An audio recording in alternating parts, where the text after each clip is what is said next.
to the point now, I think many Americans almost get lulled into this false sense of security that, well, it's so bad now. I mean, nothing that horrible has happened yet. So, it's fine. It's going to be okay. This is part of the problem for a lot of voters that want fiscal responsibility. Where do you go?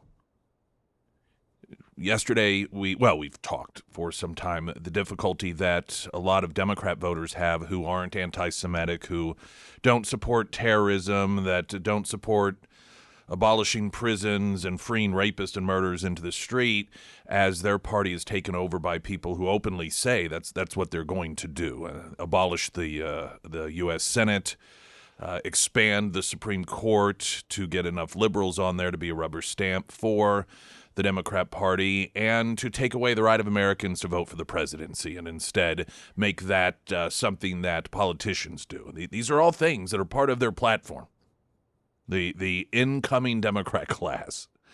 And so if you're not an insane anti-Semite who supports terrorism, but you believe in the traditional Democrat values, you believe government's the answer for things, ultimately, and that government can make things better, where do you go? Increasingly, and this is the problem that a lot of traditional Republican voters have, I mean, honestly, other than the issue of abortion, those traditional Democrats that have the core value of believing government is the answer, really the Republican Party is an answer for them. Like I said, other than abortion, they just love abortion so much. Just they're as stuck on that as they were on slavery, literally fighting to the death, countless numbers of them, in order to defend their belief that my property, my choice, I can do what I want with this human being. And it's the same argument used for abortion today. But other than that, fiscally speaking, really that the Republican Party has become what the Democrat Party was once upon a time, and that is the party of spending, party of debt. Now, the Democrat Party is also still that party, but this is the problem that Republican voters have who want fiscal sanity, who want to steer away from this suicidal mission that we are on as a nation when it comes to our economic policies and our debt. Where do we go? And while there are some Republican members of Congress, you've got in the Senate, the Rand Pauls, Mike Lees. You've got Freedom Caucus people like Congressman Burleson who fight tooth and nail desperately to get just anything they can in terms of fiscal sanity, but ultimately recognize that it's the establishment that runs the party. And so where do we go? Because this $40 trillion debt, it sort of answers the question, what are Republicans running on? Well, not fiscal responsibility. And that used to be one of the huge things. When I was growing up, high school age, I remember wearing, because of something that Rush Limbaugh started, it was a fiscal responsibility ribbon. It was that period of time where people were wearing ribbons for everything. You may recall the episode of Seinfeld where Kramer was participating in the AIDS walk, but he's like, everybody had to wear a ribbon. And it was sort of a play off of this societal expectation. It was an early form of virtue signaling that, well, you have to wear it. If you don't wear the ribbon, it doesn't matter what else you do. But if you don't wear the ribbon, then that means you're not actually for the cause. And so people were wearing ribbons for everything under the sun, and a play off of that, while Democrats were in power and Republicans were still indicating, hey, we'll cut the spending. We'll get back to fiscal responsibility. Rush Limbaugh came up with the idea of the fiscal responsibility ribbon, or maybe it was called deficit reduction ribbon. I don't remember the exact title of it, but you took a dollar bill and you just folded and folded and folded, and then you turned it into a ribbon and wore it. Well, those people, I'm one of them, Where do we go? What do we do? Who do we vote for? Are we supposed to simply support the Republican Party because, well, you think we're bad? You know how bad the other guy is under that threat? This is one of the reasons that the Republican Party is going to have, I believe, some difficulty with turnout, because there are a lot of people out there that just like, what's the point? They're going to spin us into oblivion anyhow. And seemingly right now, the Republican Party's, I would say, threat to the voters is, well, yeah, but those other guys are psychopaths. And I just really I don't really take offense, but I find increasingly it's very difficult to offend me. But very disappointed that those are the options that we have in our country, and that the party that's supposed to be saving us, selling point is we're not nearly as bad as them. I don't know. It's just not a real champion's call. It's not the story of winners. When you look in the annals of history and great successes, it's like, well, everyone else was just really, really, really bad. It's like being a mediocre boyfriend, or even kind of a crappy one, but you date a girl whose previous relationship was a guy that was just flat out horrendous, a loser drunk that was abusive, and you're like, well, I'm better than that guy, so I'm doing pretty good. $40 trillion, first time in history. 32.26 trillion of it being held by you and me, 7.78 trillion being held by intergovernmental holdings. There's an interesting, if you look at the timeline in my time here on Earth, which isn't as long as some of you, but longer than others. We actually had, for a few years, not only not having a deficit, we had a surplus. And I want to talk about that briefly, because I know this is crazy, but it is possible. And revenue is not the problem. It's the spending that is the problem. In fact, when Trump was running for re-election the first time, Democrats kept pointing to the deficit, blaming it on tax cuts for the rich. The tax cuts that were for all tax-paying Americans resulted in the highest amount of revenue ever coming into the government in the history of this government. It did not cause a lack of cash flow. It was a tsunami of cash flow. The problem was they were spending it faster than that tsunami was coming in. That's the deficit part. Weather coming up in a moment. Right now, the latest news update.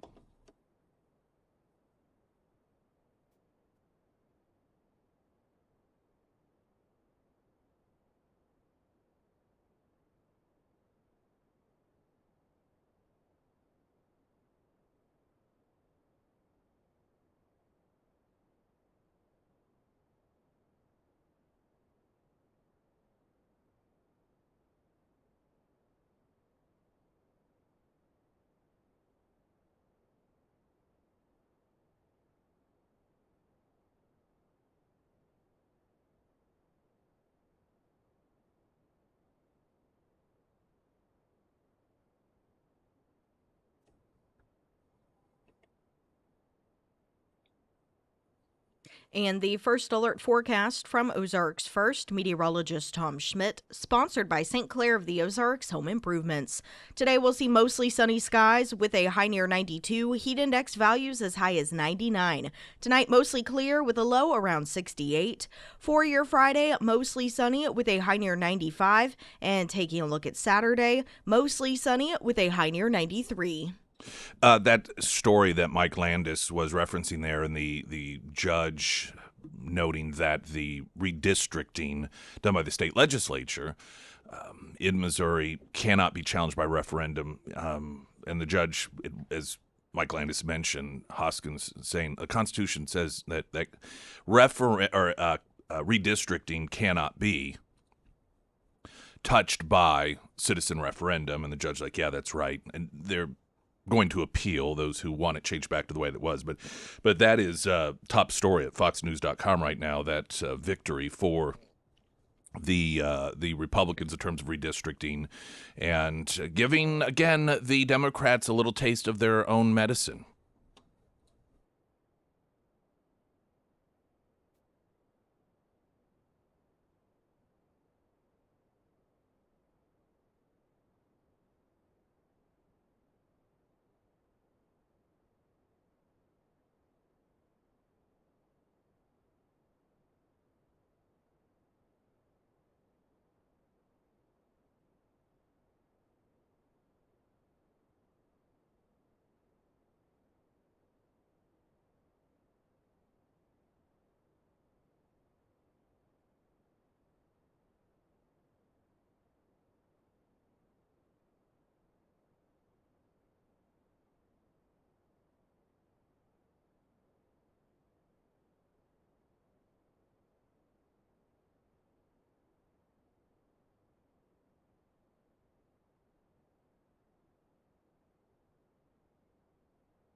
Springfield Talk 1041. My name is Nick Reed. U.S. debt hit $40 trillion for the first time in history. I know there's a redundancy here, and it stems from almost a sense of hopelessness that there is no one out there to save us with this stuff anymore. There are a number of Republicans, but they don't run the Republican Party. They don't have the numbers, and every time they do attempt to leverage any sort of power they may have, I'll use the Freedom Caucus as an example, they're demonized. We're told that they're, quote, holding the country hostage because of their own little pet projects. The pet projects being the promises that the Republican Party has made to the voters in the country, and that is fiscal responsibility. Much like the voter integrity situation and it being torpedoed by Republican establishments, fiscal responsibility is the same thing. One of the areas that the Freedom Caucus ended up being successful was having a work requirement for able-bodied people to get Medicaid? Or to at least be or even volunteer work. These are specifically people who could work but chose not to. Mostly talking men in their, in their 20s and 30s. The sort of thing that we claim is a no-brainer, right? These are people who choose, I'm not going to take care of myself. I'm going to force other people to do it. Even Josh Hawley wrote an op-ed piece. I think it was in the New York Times, trashing on that effort, parading out the same scare tactics that how is it Republicans are going to win if they're taking away medical care for a single mom with a 12-year-old leukemia, and the same left-wing scare tactics. And when you have the Republican Party itself and well-respected Republican senators like Josh Hawley that do everything they can to prevent fiscal responsibility, it's very frustrating. And then they want to blame Donald Trump if there isn't a successful voter turnout or if Republicans lose control. Now, Trump is signing off on all this spending.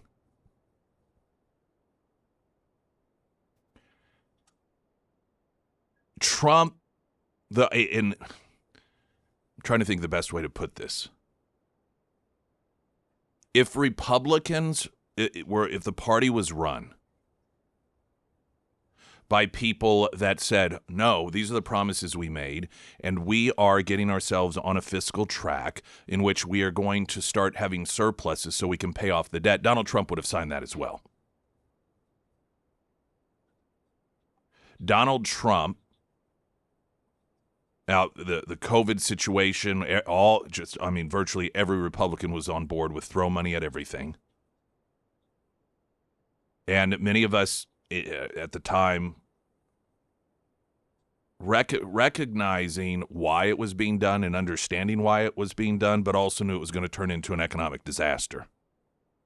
You cannot flood any marketplace like that without it having tremendous amount of damage. And then the Democrats get in charge, and they're like, hold my beer. And then, of course, we end up with 9% inflation.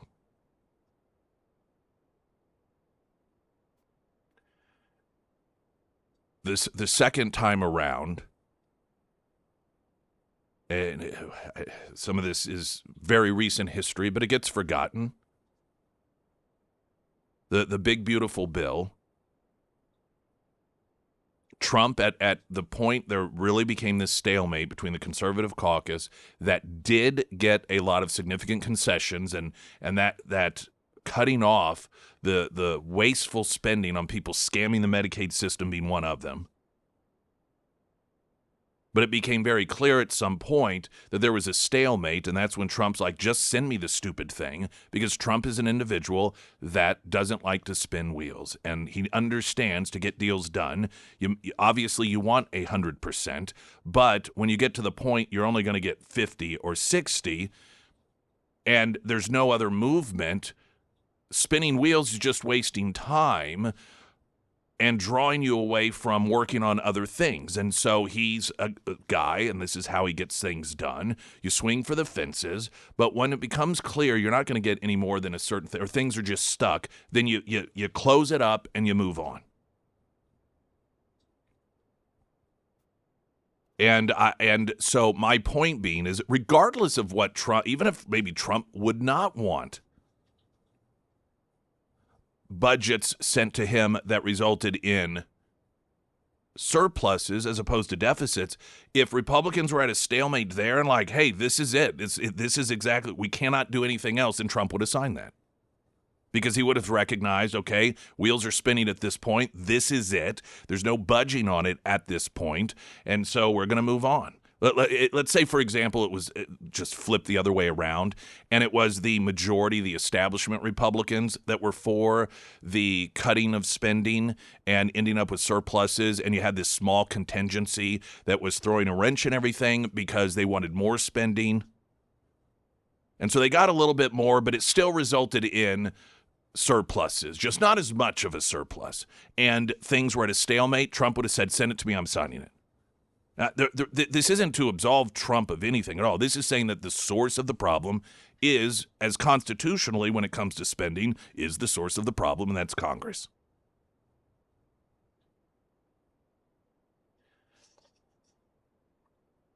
There are a lot of people that balk at the idea that there was a balanced budget that was signed into law during the Clinton years, because it never actually came to be. Well, it sort of kind of did. I mean, it just depends on your definition. And I say that because, and you look at the U.S. federal deficit year by year from 1940 through 2025. And it has, over the last several years, decreased a bit, but you had COVID in there, where it was this insane amount of deficit spending. And so, even going back to where you had a little more deficit spending than prior to COVID, it still looks like less. You had in 98, 99, 2000, 97 through 2000, there actually was a surplus. And this is because of the contract with America and the 104th Congress with Newt Gingrich and the shutting down of the government and Monica Lewinsky, all of that stuff. The Monica Lewinsky happened. I should say it happened because of, but the government shutdown facilitated that relationship because there was a lot of Oval Office and interns and pizzas. There was back and forth negotiations. And Republicans were insistent, even when it meant government shutdown, on actually coming up with a balanced budget, actually spend less money than is coming in. And for four subsequent years, that's what happened. Then 9/11 occurred, boom, and Republicans just threw that all out the window. And ever since then, we have been adding to the debt. And so there was a period of time. Of course, Democrats like to point to the fact, well, it was under Bill Clinton. Spending originates with Congress. And yes, Bill Clinton signed it only after he realized that Republicans under Newt Gingrich were not going to budge on this thing. They would negotiate in certain capacities, but one of the absolute must-haves was the reduction of spending below the amount of revenue coming in. And eventually he agreed to that. He buckled under. There were a number of other things as well. And, of course, the irony of it all is that Democrats demonizing Republicans for shutting down the government, but then they brag about the result of it as if it was their doing. Of course, that's back in the 90s and the early 2000s, showing that it was possible. It was possible when the Republican Party had convictions and were willing to actually deliver on the promises they made. And unfortunately, the Republican Party is no longer run by people that have that level of honesty and conviction. They may argue otherwise, but I argue, look at the results. And now we've hit $40 trillion in debt for the first time in history. Like I said, some they'll say, well, it's come down over the last several years. Well, compared to the COVID crazy spending, that's not a benchmark of success.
Emily Johnson, House Theory Realty, sold our house for us this spring. She arrived at the very first appointment on time with documentation, recommending pricing, marketing plan, fully ready to go.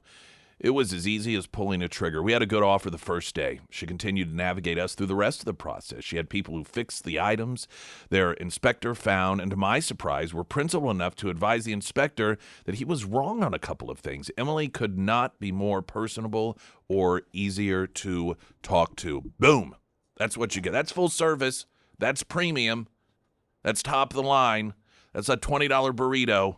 Not your standard, $7 burrito you hear so much about. Why are burritos $20? And increasingly people are like, well, yeah, if you put all the nice steak on it, you put all the fixings, and you make it the absolute best burrito ever. Yeah, well, that's what you get with Emily Johnson, House Theory Realty. Home buying, home selling. She's a $20 burrito. Springfield's Talk 1041. We got a traffic update. I'm Nick Reed.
And the first alert forecast from Ozarks First meteorologist Tom Schmidt, sponsored by J&S Automotive. Today we'll see mostly sunny skies with a high near 92, heat index values as high as 99. Tonight mostly clear with a low around 68. For your Friday, mostly sunny with a high near 95. And for Saturday, mostly sunny with a high near 93.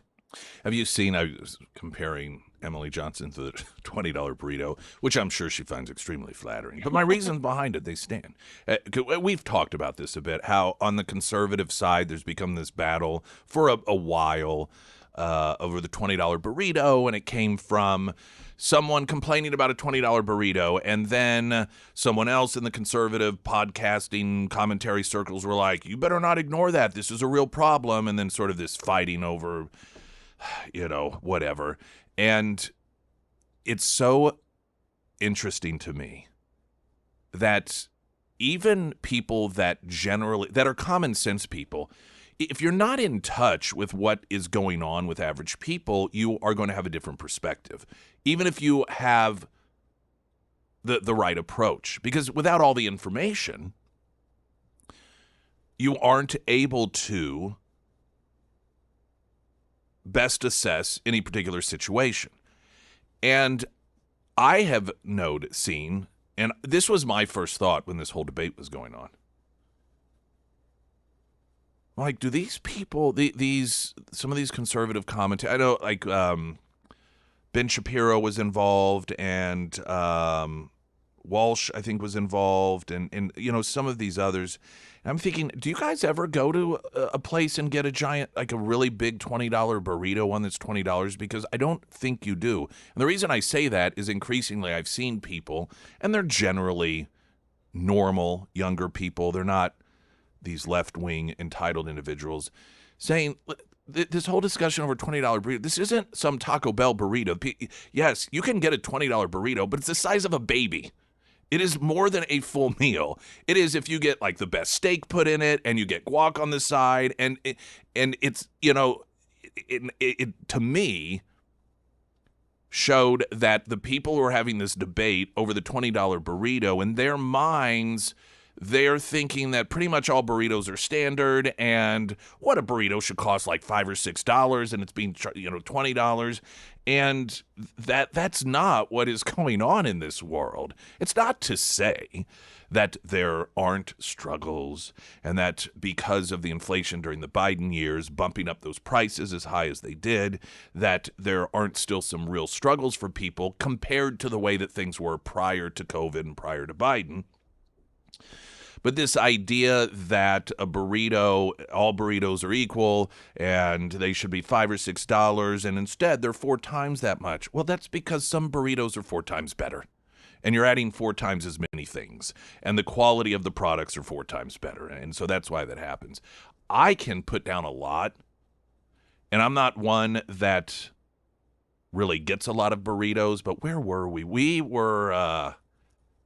it's not there any longer. We, several months ago, saw Hadestown at the Fox in St. Louis. And directly across the way in a corner place was this Mexican restaurant. And they had moved. They had a sign up, and it was like, hey, this is our last day at this location, kind of giving people a heads up. And I ordered a burrito off the menu. And it was the size of a baby, and not a preemie. I mean, it was 2 meals. And so it was $18 or something, so 20 with that. And I in my mind, I was thinking that wasn't, particularly for St. Louis, incredibly unreasonable. But I think sometimes these people get into these debates, and they don't go out and they don't go to Chipotle. They don't go to some of these Mexican restaurants in which you recognize that 4 people, not overly hungry people, but, not all burritos are created equally. Anyhow, I thought of this because it was last night. There was some gal, she's a Hispanic gal, and she's a social commentator, and she was just sort of going off on it, talking about, yeah, my burritos are $20 because I add all of this stuff. It is worth it. This is not a $5 burrito. Thought I'd share those thoughts. Do I sound right on that? I like it. Let me tell you what, I'm not going to say which place it was.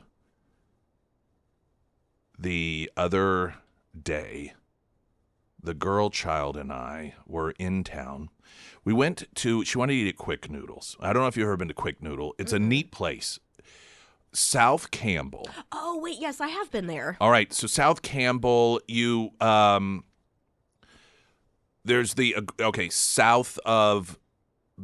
it's kind of tucked away. Yeah, south of Battlefield. And there is on the right-hand side, if you're going south, there's the Iguana Car Wash, and then there's the Soul Market. And I do a lot of shopping there, about twice a week or so. I go in there for different things. And then the owner of that, some time ago, there's a strip mall back behind there, and it's got a few different things. And one of them it's called Quick Noodles, spelled with a K. And what you do is you go in, and there's a wall of probably 100 different types of ramen noodles that are packaged just like they would be in the store. In fact, you can get them in the market if you just wanted to get some to take home. And then there are refrigerated toppings and drinks and all of the different sort of options. There are little dumplings that you can get, Korean dumplings, and you just take all the ingredients and you go and you pay for it, and they have a bowl, and it's got sort of it's a bottom with sort of metal material for conduction purposes, and they have these machines that they actually acquired from Korea, and you just put the bowl down, and then you put your ramen noodles and then whatever other ingredients, and then you hit a button, and then it just makes it for you. So it's kind of a fun thing. It can be a little steamy in there if it's crowded. We had walked in one day during lunch, but we weren't eating. She wanted to see it, or I wanted to show it to her because we were in the market. And I was like, man, it's kind of steamy in here because you have all these machines that are pumping out this hot water. But, the owner happened to be there, and I had met him previously at a thing. And so, chatted with him. And he had mentioned he can always tell when somebody puts out a TikTok video from being there because they'll have an influx of people, or an Instagram reel, because it is somewhat unique. And anyway, the wife was still at work, and I was like, hey, I told the girl child, text your mother, see if she wants us to pick up anything. And so she wanted something from one of the, I honest to goodness can never tell you which one I'm in, a Qdoba or what's the other one? Chipotle, yeah. I get them mixed up. And it's because I don't really frequent them that often. And we ended up going to the one that was closest by down the road. And my wife when the order went through, it went through for one of the other locations. And we went to that other location. I've never in my life watched such a train wreck. It was supposed to be done. It was a train wreck. It was supposed to be done at 6:40. That's when it was listed as this will be done. I got there at 6:24 because we went to the wrong location first. So, but still, we got 4 minutes. It was 7:15 before I walked out with it. Jeez. People that were in the line, I could not believe people were waiting in line this long. That were in line to order, not to go, but just to order. In the 45 minutes that I was there waiting, they were still in line. And there were 4 people working there, and they were just so slow. And I'm like, why are you going so slow? There was one guy that was so fed up, he would just randomly yell the F word. What the? I'm just it was just out of the blue. It was like it would just build up. What the F is taking so long? He would yell. And then there was this other guy, and he was a pretty heavy-set black guy, and he just kept shaking his head like, I can't believe how bad this is. And it's one of those things, everyone's looking at each other. No sense of urgency. And then you look around. I mean, there's food on the floor, ramekins on the floor. It was, I just couldn't believe it. Anyway, so that's a place you could get a $20 burrito, I'm sure, if you really piled on. You will not be going back to that location. Oh, my gosh. I was just really shocked. Now, I did see probably in the time that I was there, maybe a dozen or so people that came in and did walk out because they could tell early on. And I think a lot of it was the atmosphere. They could tell things are not going well here. And so, they just walked out and left. But there were some that stood in that line. They're probably still there. I try there. and observe. Yeah, they could be there. I was trying to observe them and see their mood, and they seemed somewhat unaffected by it. But yeah, it was the craziest thing. Oh, and well, there were a lot of little subplots to it. But point being, yeah, that was just a really bad experience. And then when I get home, I mean, all she got was a quesadilla and then a side of guac, and they didn't even put the guac in. Oh. After all that, It was.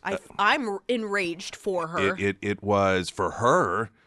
She was just at home texting, "Where are you guys?" I'm the one sitting in there seething with white hot rage. Springfield's Talk 1041. I'm Nick Reed.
There's that horrific story from August 8th in which a charter boat in New York Harbor flipped. There were a dozen people on board, and a mother and her baby drowned. Sarah Sanchez, her baby daughter, Antonella Garcia. Now, anytime anything like this happens, of course, people are outraged. And if it involves some business, then generally the left will join the outrage. Evil business, evil corporation, just simply looking to make a profit. They don't care about people's safety, demand accountability. This one, however, will be different, as it has been revealed. The captain was an illegal immigrant in the United States of America. I'm sure they will be coming to his defense as he is now detained. Manuel Hernandez, 46, a limo driver without even a boating license, in the U.S. illegally when he capsized the overloaded 21-foot vessel on August 8th, drowning Sarah Sanchez and her baby daughter, Antonella Garcia. This is always a difficult, well, it's not really difficult for the left because they don't concern themselves with reality or contradictions. They, of course, masquerade their defense of people in this country illegally as compassion for people who are brown. Now, two, quote, brown people lost their lives because of this illegal. Those don't count, however. The DHS Secretary Mullen said this criminal alien was illegally and recklessly conducting unlicensed boat tours in New York Harbor when his boat capsized, killing a 27-year-old woman and her 5-month-old baby. Hernandez was arrested and charged in federal court with 2 counts of misconduct and neglect of a ship officer, resulting in death and release on $50,000 bail. A subsequent investigation by the U.S. Coast Guard Investigation Services determined that the boat captain was an illegal immigrant and was subsequently snatched by ICE. So start the Democrat outrage. Hernandez illegally crossed the southern border through Texas in 2007. Federal prosecutors say Hernandez packed 14 passengers onto a charter boat for a birthday party cruise near Liberty Island, despite specs that a craft of that size should typically carry no more than 10 people. The boat was not equipped with a child or an infant-size life jacket. And the investigators found, after discussing, interviewing the survivors of the tragedy, Hernandez told them all that, you don't need life jackets. No, they're not even required. The captain, without a boating license, turned and accelerated when he hit a swell during the cruise, which capsized the boat, sending everyone into the harbor. Couple of other fun stories here. An illegal immigrant arrested yesterday after the body of a mother was found stabbed on a running trail just outside Washington, D.C. Running trails have become very, very deadly places for women in this country at the hands of people who are here illegally. They become these killing grounds. 42-year-old Carmen Lezet Pooch, 42 years old, discovered at Virginia's Great Falls Park early Monday morning. The individual arrested for her murder, a Salvadorian illegal alien who had been caught and released while crossing the El Paso, Texas border, according to Department of Homeland Security. This was in 2024. A jogger phoned authorities after finding the woman lying in a small gravel parking lot near her car. When officers arrived, they pronounced her dead. She had one daughter and was described by those who knew her as soft-spoken and hardworking. But she clearly is a racist for getting stabbed to death by an illegal. And a man previously recognized as an outstanding refugee by the Minnesota Department of Human Services has been charged over alleged Medicare fraud schemes and human trafficking as well. He allegedly billed over $1 million in Medicaid funding services that were either neither provided or were ineligible for reimbursement, according to the announcement. I've noted this before. For all of the, I fully acknowledge, and I knew this could be a potential problem when it came to deporting people in this country illegally, that you're going to find these sympathetic figures that those who support open borders would focus on in order to try and sway people into arguing that people in this country illegally should not have to follow our laws. But Democrats have this knack of, instead of really highlighting those individuals, they pick the worst of the worst. I mean, here you had this individual that was recognized as an outstanding refugee by the Minnesota Department of Human Services, and this is what the guy was doing. And every time the media thinks that they find some sympathetic figure, they're always an illegal that, I was just going to buy diapers. I was just trying to go to the doctor. Inevitably, it turns out to be a cover story for somebody that was human trafficking or running drugs. For all of the potentially emotionally triggering, sympathetic figures the left could use in order to try to convince people that we should not enforce our laws, they have this knack of picking poorly.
Preventative maintenance. You're talking about Emily Johnson earlier, reading a review of someone who had utilized her services and how when inspection time came, needing to repair some things, of course, she helped arrange all of that stuff.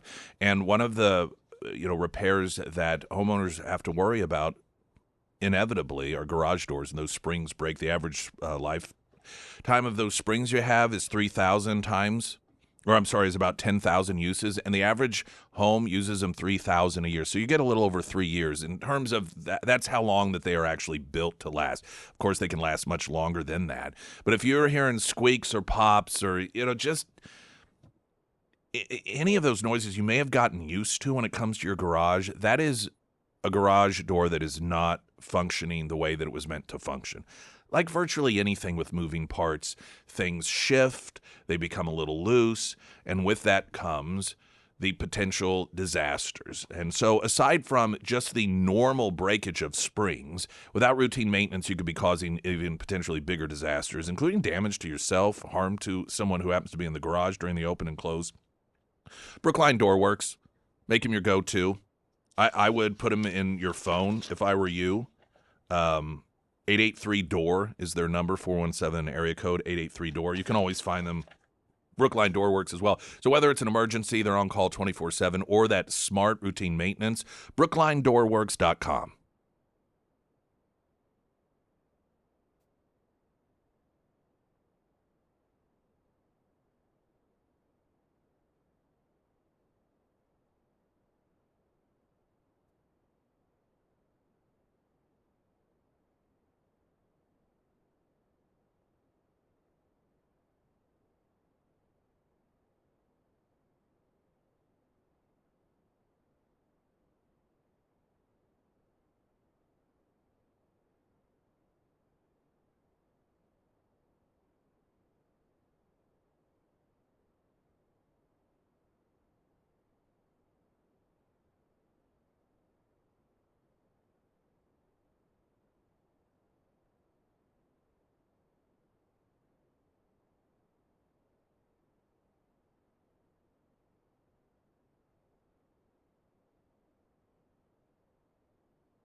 Springfield's Talk 1041, and hello, everyone. Tomorrow's Friday. We will be doing the Friday Road Show at Scramblers. I want a great homeloan.com. Any sort of home loan needs you might have. You got the characters, you got that team, and they, of course, do refinancing, and they do reverse mortgages. If you don't know what that is, you can easily reach out to them. Alex and Anthony Carricker, both their cell phone numbers are at the top of the site, iwantagreathomeloan.com. So they're very accessible to reach out, or you can just do it via email if you're more comfortable doing that. And I get a text also because it is a cell phone number for both of them that is provided. Utilize them as resources and don't not explore home purchase because you think you can't. You might be able to. If you think you don't have enough for a down payment, or you think that you aren't because of this, or your credit score is something, they can advise you on these things. If you are in a position maybe where not quite yet you're ready, they can let you know what you need to do. So they're fantastic resources. iwantagreathomeloan.com. There's a Just the News headline that's a little bit misleading in the holistic way, and it's titled, Trump says he's okay with term limits for Congress, very popular with the public. But then he also went on to say, but people kind of already have the ability to impose term limits by a vote. And the story reads, the discussion surrounding term limits has reignited recently following the ailments and deaths of U.S. senators and House members, several of whom have been accused of concealing their true health status from constituents. President Trump said Wednesday he would support term limits for Congress, noting its popularity, but stated that elections themselves serve as term limits. The president did not have a hard stance on term limits, but said he has seen elections serve effectively as such. Quote, I'd like to say that term limits should be elections, but I'm okay with term limits. Term limits are very popular with the public. I've seen it both ways. I've seen where people go in and they get termed out. You end up with total rookies in there. Nothing gets done. And I've seen it the other way where people are there too long. We see that all the time. And he's right. There are downsides to term limits, while there also may be upsides. And I could just give you a real-life example here. I had a conversation once with a Missouri lawmaker. Missouri has term limits. California does also, by the way, if we think somehow term limits are the answer to getting things under control. This Missouri lawmaker had noted part of the problem with these departments in Missouri, it would constantly deal with frustrated constituents as lawmakers. Like, why can't, whether it's DNR or MoDOT or all these different departments, and they act like they run the roost. And it was relayed to me that is their attitude because most of the people who are in those positions see themselves sort of like Castro always did. I'm going to be here long past this president's gone. And so they have this sense of invincibility. Like, what are you going to do to me? You'll be term limited out. I'm here for the long haul. I've been through a number of you before, and that attitude existed, partially at least, due to term limits. Now, that doesn't mean that by default term limits are ultimately bad.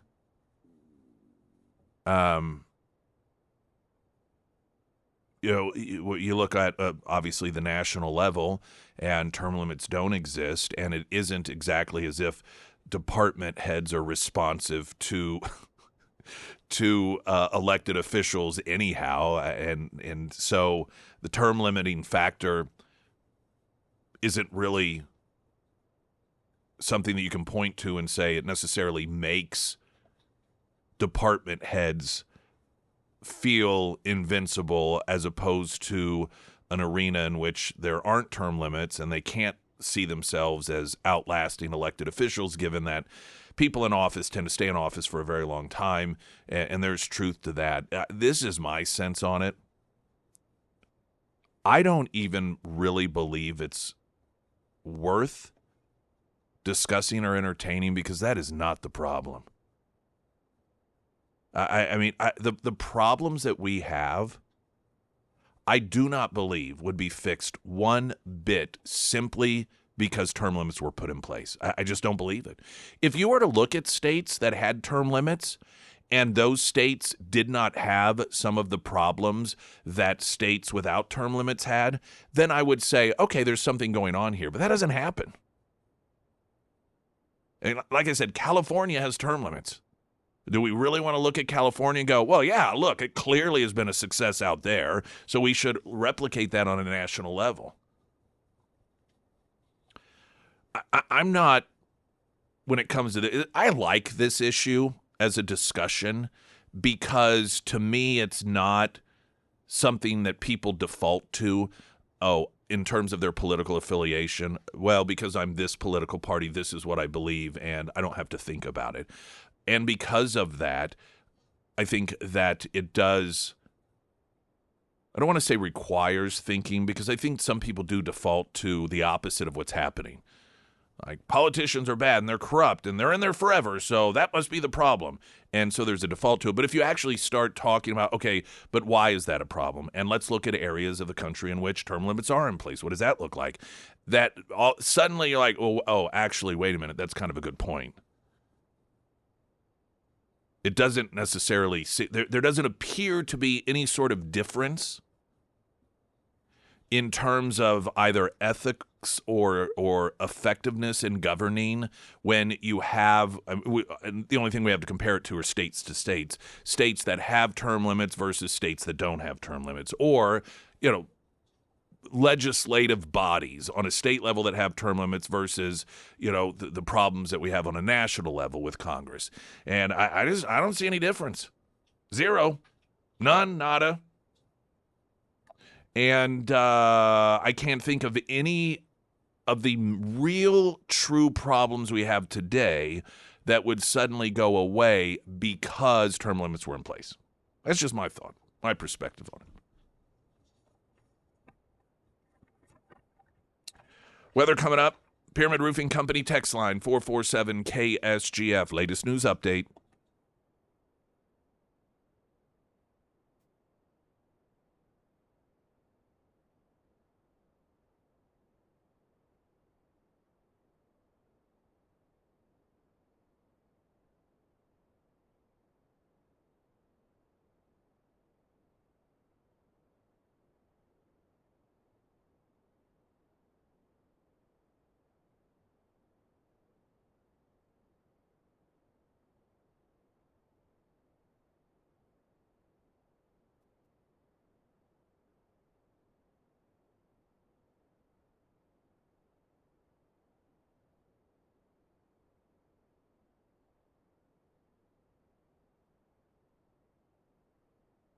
And the first alert forecast from Ozarks First meteorologist Tom Schmidt, sponsored by St. Clair of the Ozarks Home Improvements. Today we'll see mostly sunny skies with a high near 92 and heat index values as high as 99. Tonight mostly clear with a low around 68. For your Friday, mostly sunny with a high near 95. And taking a look at Saturday, mostly sunny with a high near 93.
Regarding the issue of term limits, this is in the news because of some these polls come up every so often, and there's a survey done, and it found that 8 in 10 Americans across the political spectrum support congressional term limits and age restrictions. And Trump was asked about it, and he's like, yeah, I'm for it. He goes, but, people kind of, at the same time, their vote can be a term limit, and it's got its upsides, it's got its downsides, and what he says is true. Some of your text messages, I disagree with term limits because of the exact reason you stated on the radio show, but what I do agree with is age limits. Now, the age limit, the component to this is interesting. I don't, my instinct, though I'm not solid on this, is to be opposed to the age limits. That being said, there actually is an age limit, but it's an entry level, not an exit level. So in other words, you have to be, 25? Just talking about Congress. You have to be 25 years old to be sworn in as a member of Congress. So there's an entry-level age limit, just not once you get this old, you're out. And I there's a couple of reasons that I don't feel confident about putting something like that in place. One, Trump's 80, and, Biden is 80 or 81, whatever, around the same age, and vastly different in terms of their ability to function. And so you do have some differences there, although it is fair to say, on average, you could pick a certain age in which it has been scientifically shown that there is some sort of medical consensus that your mental capacities begin to decline.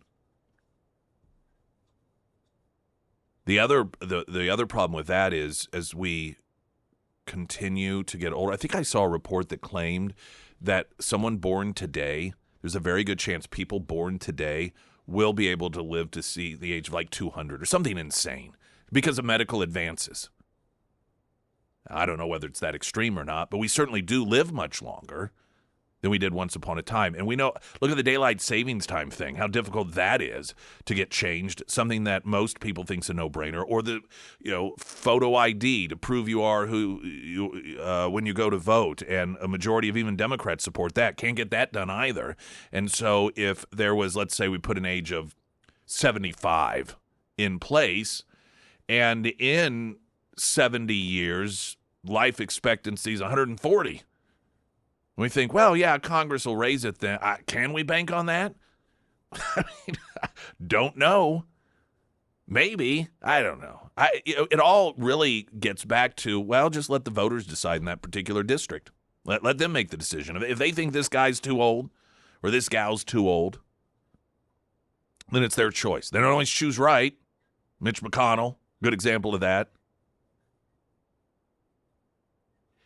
There are missing in the conversation as well constitutional limits on this. This has been before the Supreme Court, and the courts have ruled that any alteration to the requirements regarding a person running for Congress has to go through the constitutional process. It has to be a constitutional amendment because it's in the Constitution. And so because it is in the Constitution,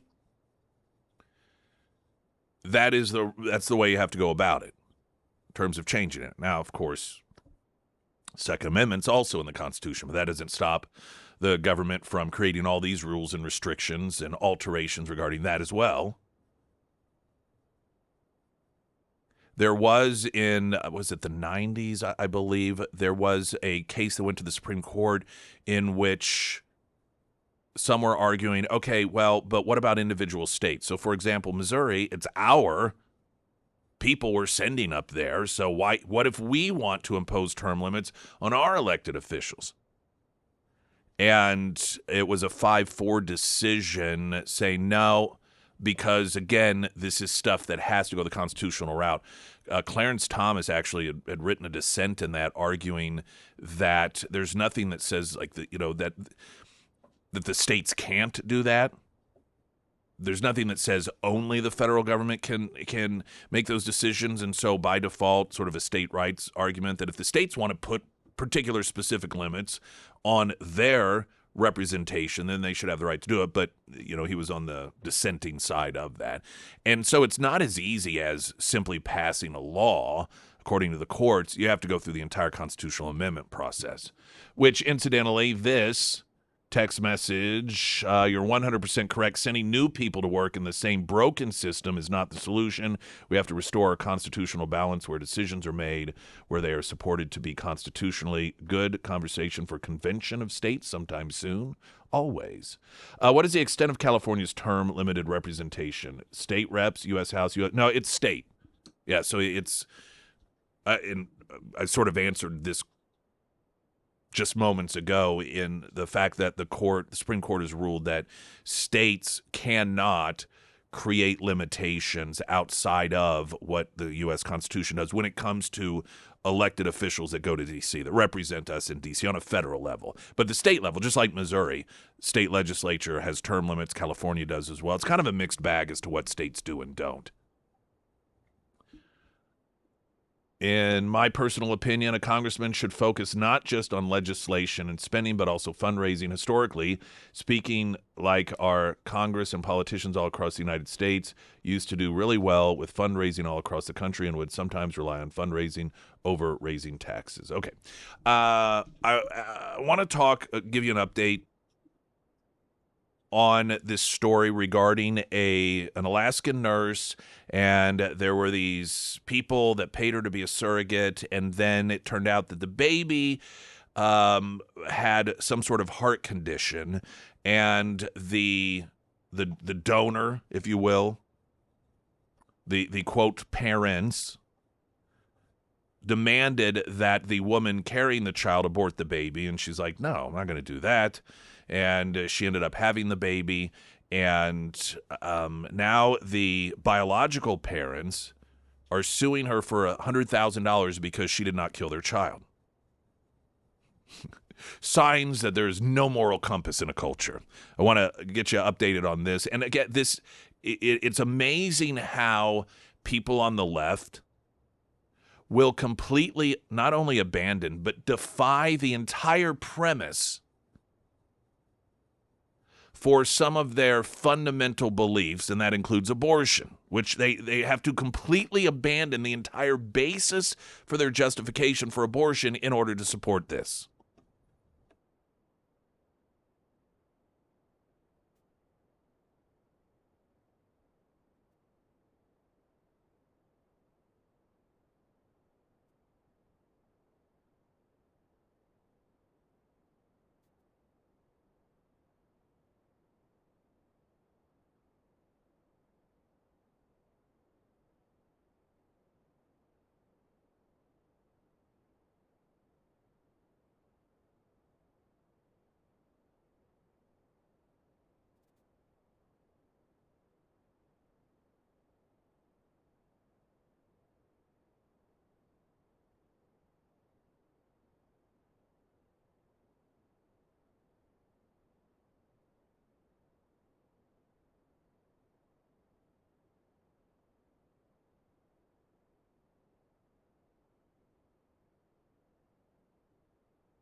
Sarah Myers. Thank you. Wanted to read a review for the Pyramid Roofing Company. John wrote, I highly recommend the Pyramid Roofing Company. The cost was within budget, crews were friendly and efficient, and installation schedule worked around my needs as a pet owner.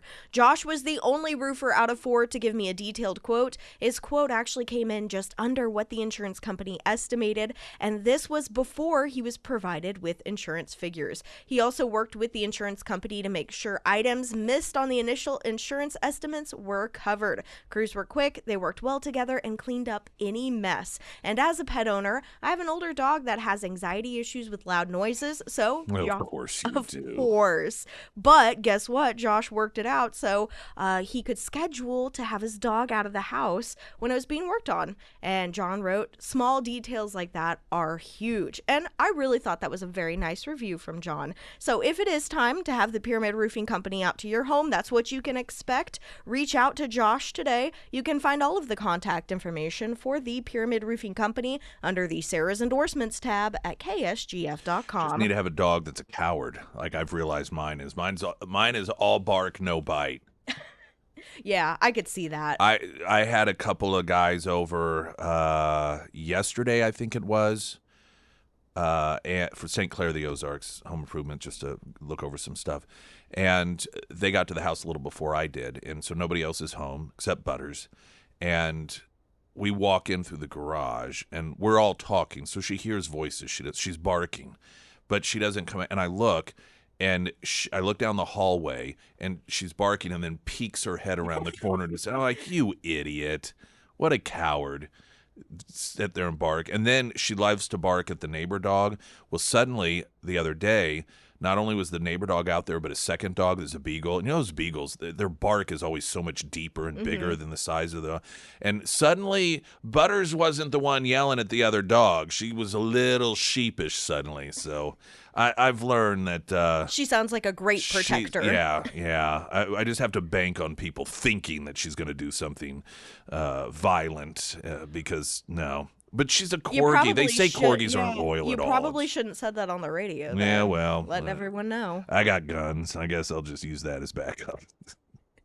All right, coming up, biological parents of baby Gabriel file a $100,000 lawsuit against surrogate who refused their demand to kill their son, and how the left, they will abandon any principle that they rely on in any given moment, and the very basis for their argument of supporting abortion, they are abandoning in order to support this cause of forcing this woman to abort the baby that she was carrying.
Springfield's Talk 1041, the first alert forecast from Ozarks First meteorologist Tom Schmidt, sponsored by J&S Automotive. Today we'll see mostly sunny skies with a high near 92 and heat index values as high as 99. Tonight mostly clear with a low around 68. For your Friday, mostly sunny with a high near 95. And for Saturday, mostly sunny with a high near 93. The biological parents, I'm going to read to you from Gateway Pundit, who tried to force their surrogate to abort their own son over a treatable heart condition, are now suing her for more than $100,000 for refusing to kill their son and giving him a chance at life. Well, it's a choice. Apparently not the woman's choice who actually is carrying the child. This is the interesting twist. As the Gateway Pundit previously reported, Alaska nurse and mother of two, McKenna West, risked everything to protect baby Gabriel after California couple Nasheen Gilker and Omar Ahmed invoked an abortion clause in their surrogacy contract when the unborn boy was diagnosed at 20 weeks with hypoplastic left heart syndrome. West fled to Texas, where she gave birth on August 12th, and Texas Attorney General Ken Paxton intervened with emergency orders to ensure life-sustaining care. The biological parents later gained temporary physical custody while the infant undergoes medical treatment, yet they have turned around and filed a countersuit accusing West of breaching the agreement by not killing their son. According to the lawsuit obtained by TMZ, Gilkar and Ahmed claimed West violated the contract. It's just so messed up. You imagine you hire like a hitman, and then the hitman decides to back out, and you take him to court. Like, we had an agreement. This is where we are today. So they claim that she violated the surrogacy contract, which paid her $60,000 and included provision allowing them to demand their son be murdered if fetal issues arose, by refusing the order to kill their son and instead traveling to Texas so she would be recognized as the birth mother under state law. So this is the basis for their lawsuit. They're seeking over $100,000 in damages plus unspecified sum for what they call her malicious, outrageous conduct. This is what happens in a culture that is a moral vacuum.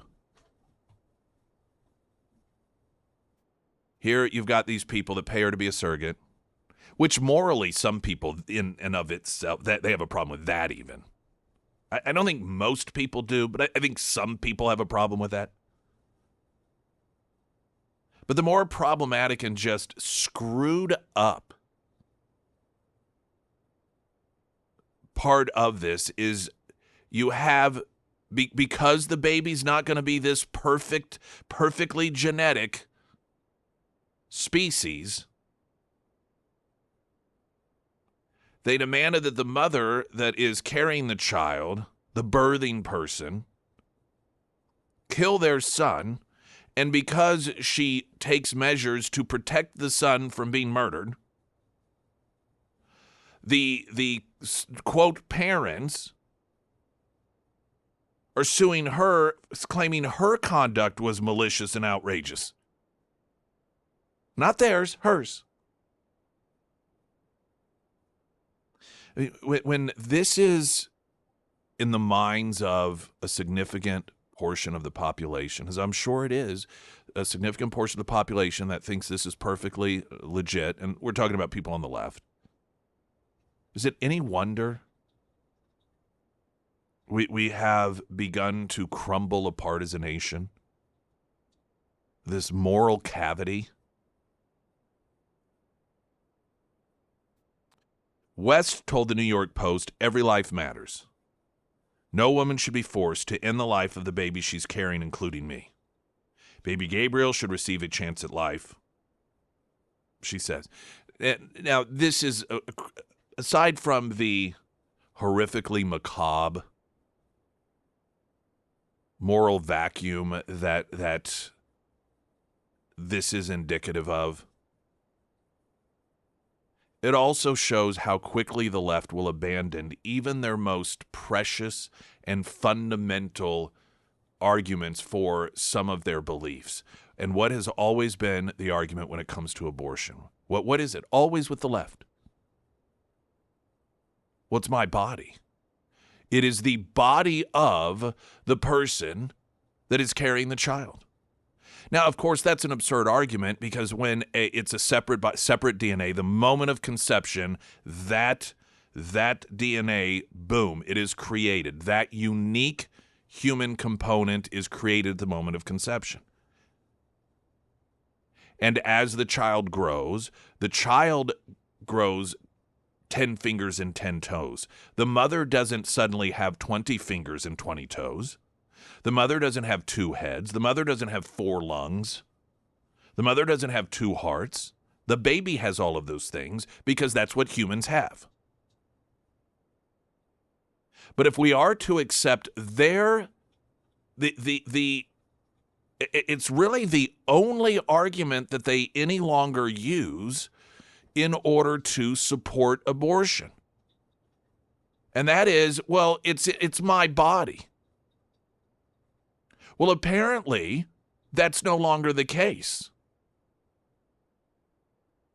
Because it's not the so-called the parents here are trying to force a woman who's carrying a child to have an abortion. What are they going to argue? Well, no, that's not her body. That's our child. Oh, so suddenly it's an independent life. Suddenly that is a distinct human being that isn't part of her body? Or is the my body, my choice argument no longer in play for the left?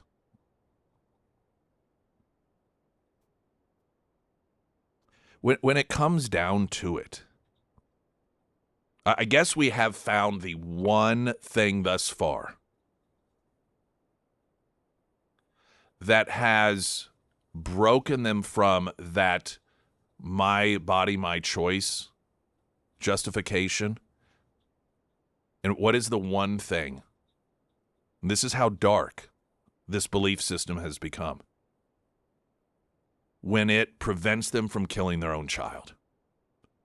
When that justification suddenly works against them, well, that no longer counts. Because what ultimately, and this proves the point, it isn't about a choice.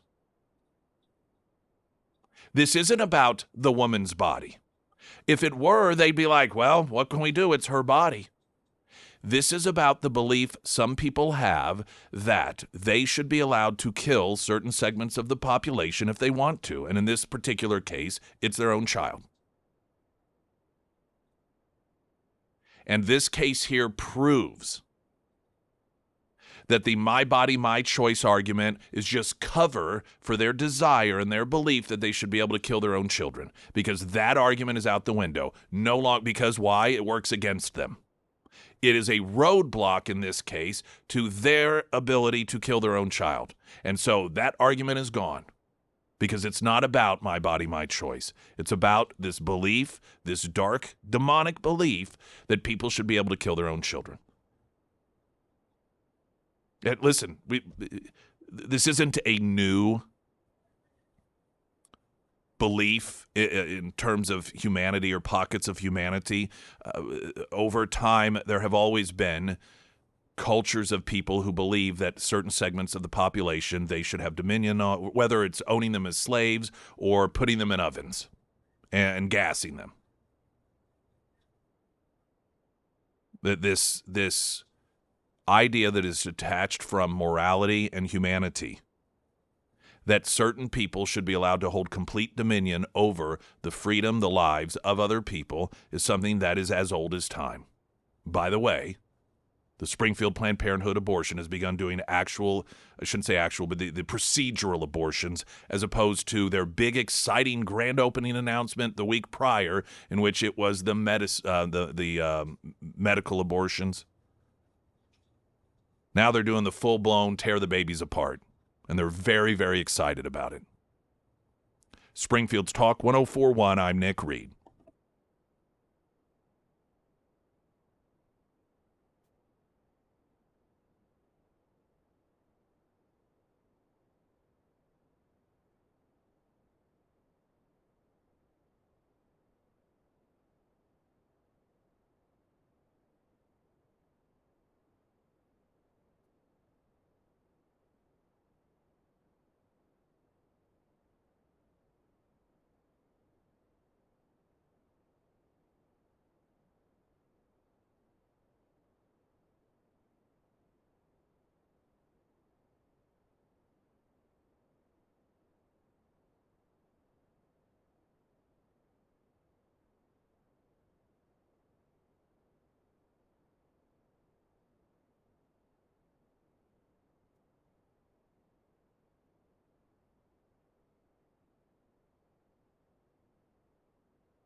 Yes, so a big celebration for Planned Parenthood. They have begun offering procedural abortions in Springfield up to 4 months, so it's the first 12 weeks. This is the first time that this form of abortion access will be available to the Missouri Ozarks in 21 years. Now, not to be like, well, but this is because of the current amendment process to the Constitution that these things are being allowed to happen. This is what Amendment 4 people were trying to prevent.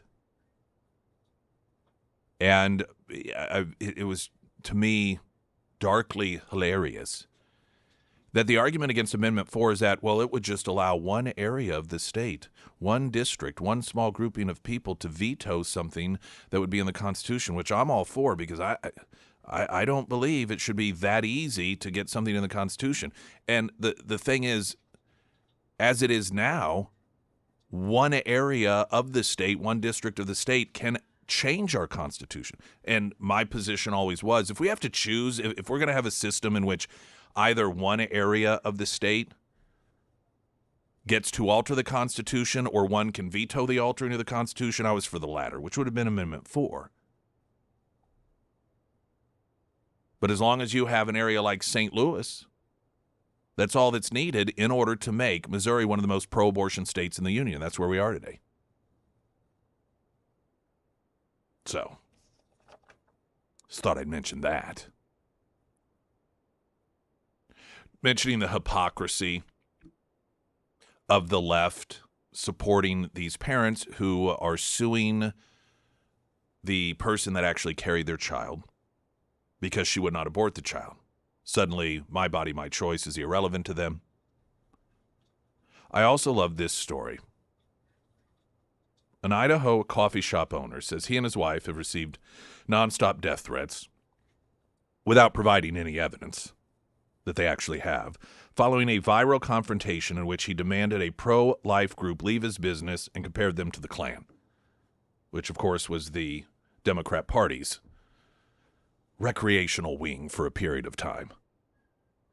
Kristen Hawkins, president of Student for Life of America, posted a video to social media on Monday alleging that she and her group were ousted from Idaho Roasters in Driggs after owner Jim Sheehan learned they were holding a pro-life meeting. And I don't know why it's worded this way. I mean, this is Fox News noting that it alleges this happened because it's all on video. I've seen the video. It's some old white guy liberal, and he comes over to the group, and you can't see everyone, but he's talking to women. I mean, I'm sure there's some guys in the group as well, but the women are the ones that he's arguing with. And they're like, we already ordered food and everything. He's like, yeah, but I don't want you here.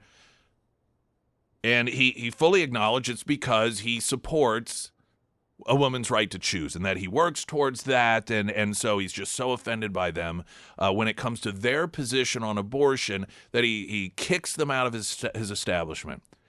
So one of the other fundamental arguments the left uses when it comes to abortion is that men shouldn't be controlling women's bodies. And here you have some old white guy kicking women out of his establishment because he doesn't agree with their position on abortion.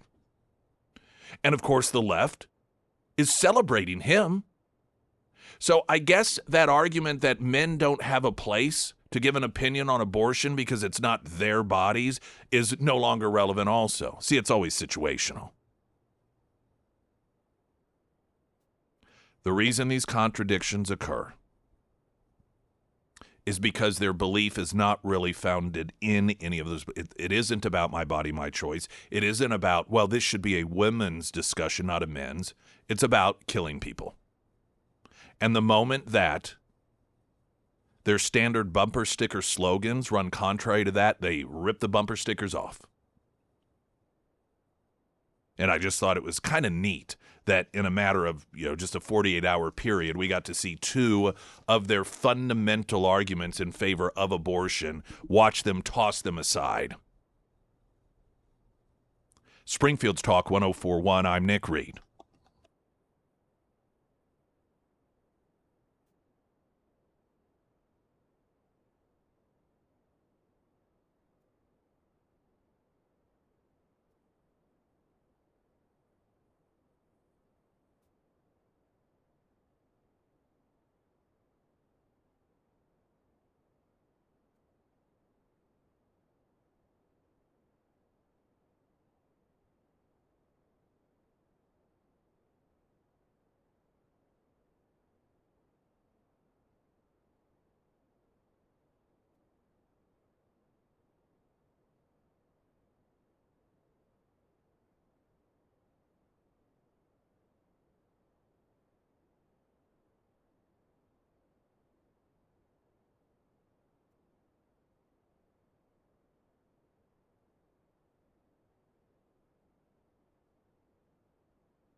Someone asked a question on the Pyramid Roofing Company text line that I do want to answer here in a moment. And it's a warranted question because I was kind of clunky in my description regarding the expanded abortion providing that is now happening in Springfield. And it's what's the difference between procedural and medical regarding abortion? I will explain that, but first, Sarah Myers. Thank you. Foreman Mechanical Heating and Air, we've been seeing temperatures in the mid to upper 90s. And when it is that hot outside, your AC is working overtime to keep your home comfortable. And that is why it's a good time to make sure that your system is running the way that it should. Now, Foreman Mechanical, they can help with preventative maintenance, repairs, new unit installs. They do service all major brands. So whether you have an older system that needs some attention or maybe you're ready for a new system, Foreman, they can help you out with that. And they also install mini split systems, which is a great option for additions or garages. And if your AC does go out, Foreman, they also have a 24/7 emergency service line as well. Now, if it is time to have the Foreman team out to your home, reach out to Russell today. You can find all of their contact information under the Sarah's Endorsements tab at ksgf.com. I was talking about the big exciting announcement coming from Planned Parenthood celebrating the fact that for the first time in 21 years, now the Springfield location is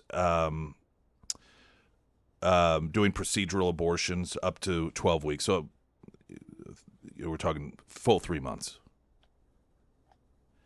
And someone asked, what's the difference between procedural versus medical? And I think I was describing it kind of clunky.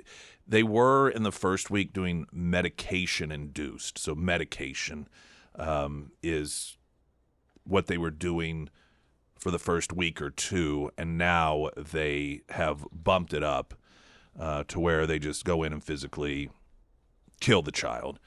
So that's the difference between the two. So only Christian bakers have to serve everyone. Well, this is, again, the demonstration that the left has no moral compass.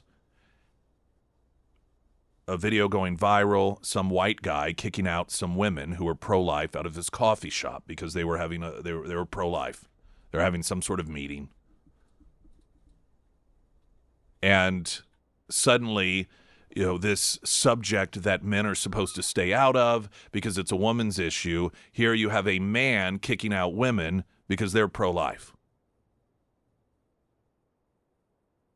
And to the point of the person that texted in, yeah, this is another demonstration of hypocrisy with the left.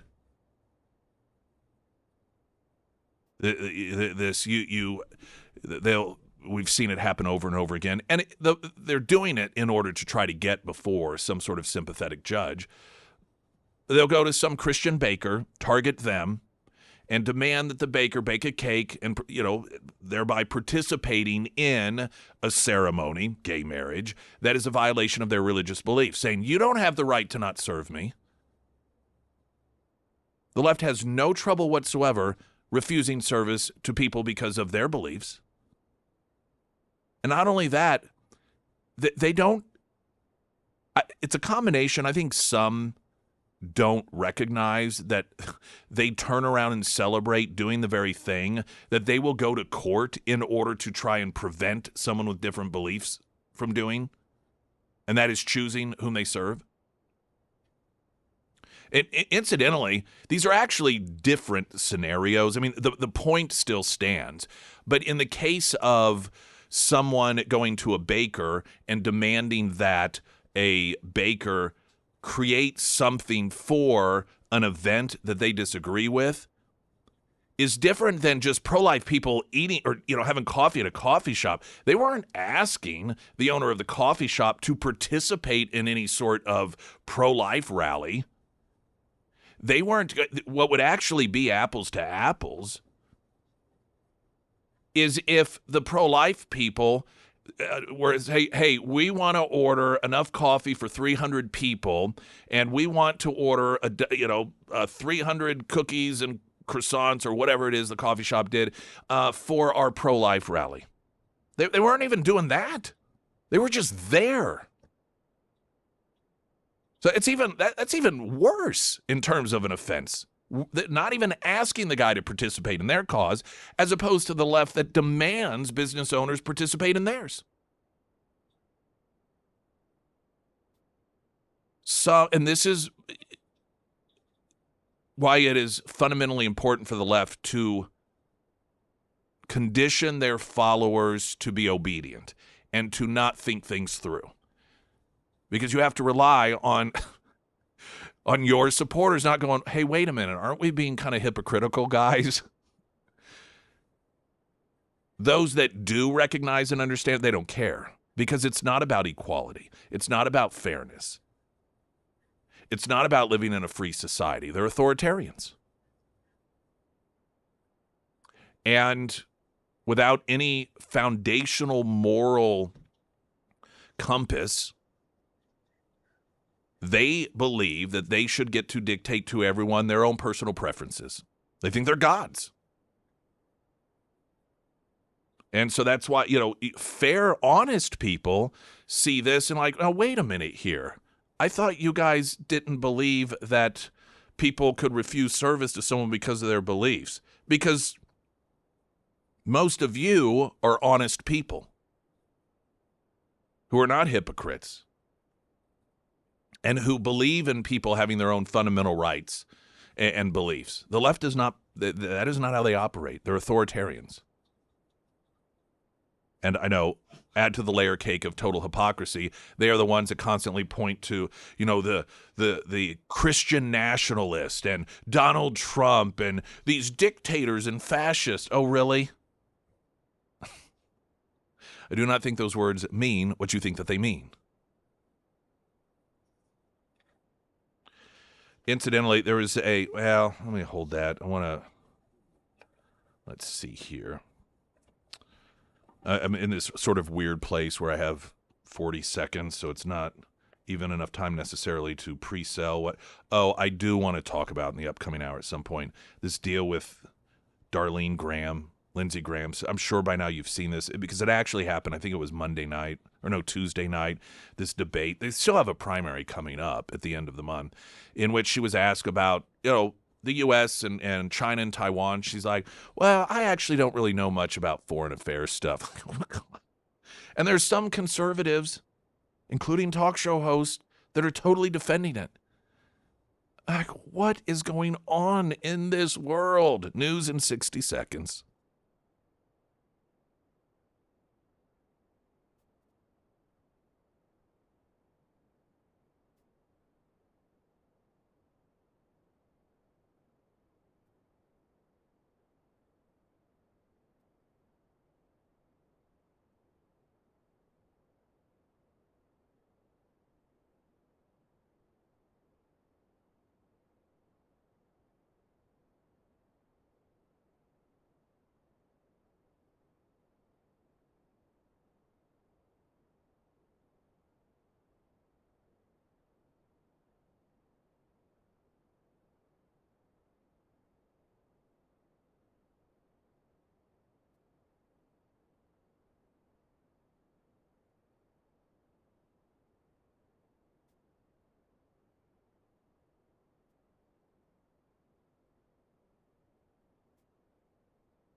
Author of the Week coming up, sponsored by ABC Books on North Glenstone. We're actually going to do a revisit. I thought the timing of it was good for a couple of reasons. One, Planned Parenthood in Springfield announcing that they are doing the full-blown medical, surgical abortions now, up through 3 months in Springfield. So on the right track here.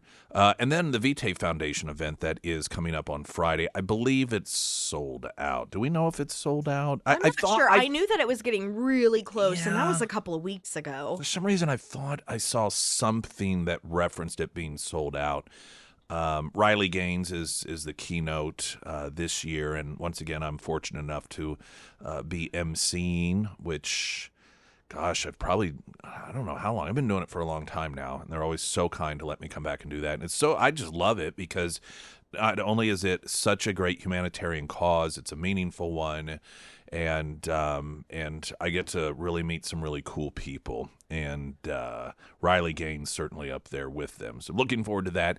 And if you want to, you could, I guess, inquire as to if there's tickets left. I think if you just go to their site, the Vitae Foundation, and they've got the different branches and different events. But I know it was expected to sell out, largely because of Riley Gaines being such a draw for that event. They always have incredible speakers. Even when there have been times like, I don't really know this person, but they have an interesting background, they've turned out to be absolutely incredible every single time. A lot of times you go to these events and the speakers, and you're just like, I guess it's kind of interesting. I'm telling you, knock it out of the ballpark every time, this organization. So because of, this week, you've got the humanitarian forces fighting for life. Then you've got on the other side the expansion of abortion in the Springfield area. Seemed like a great time to revisit an author of the week. So that'll be coming up in moments, sponsored by ABC Books on North Glenstone. Now the latest news update.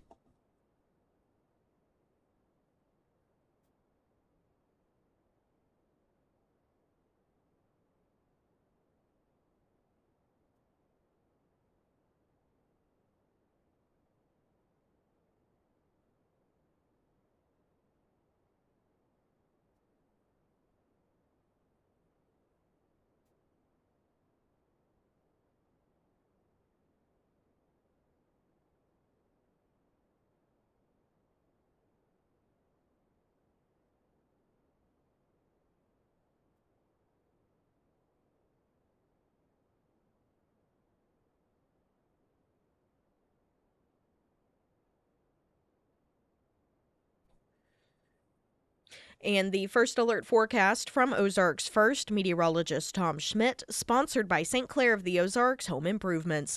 Today we'll see mostly sunny skies with a high near 92 and heat index values as high as 99.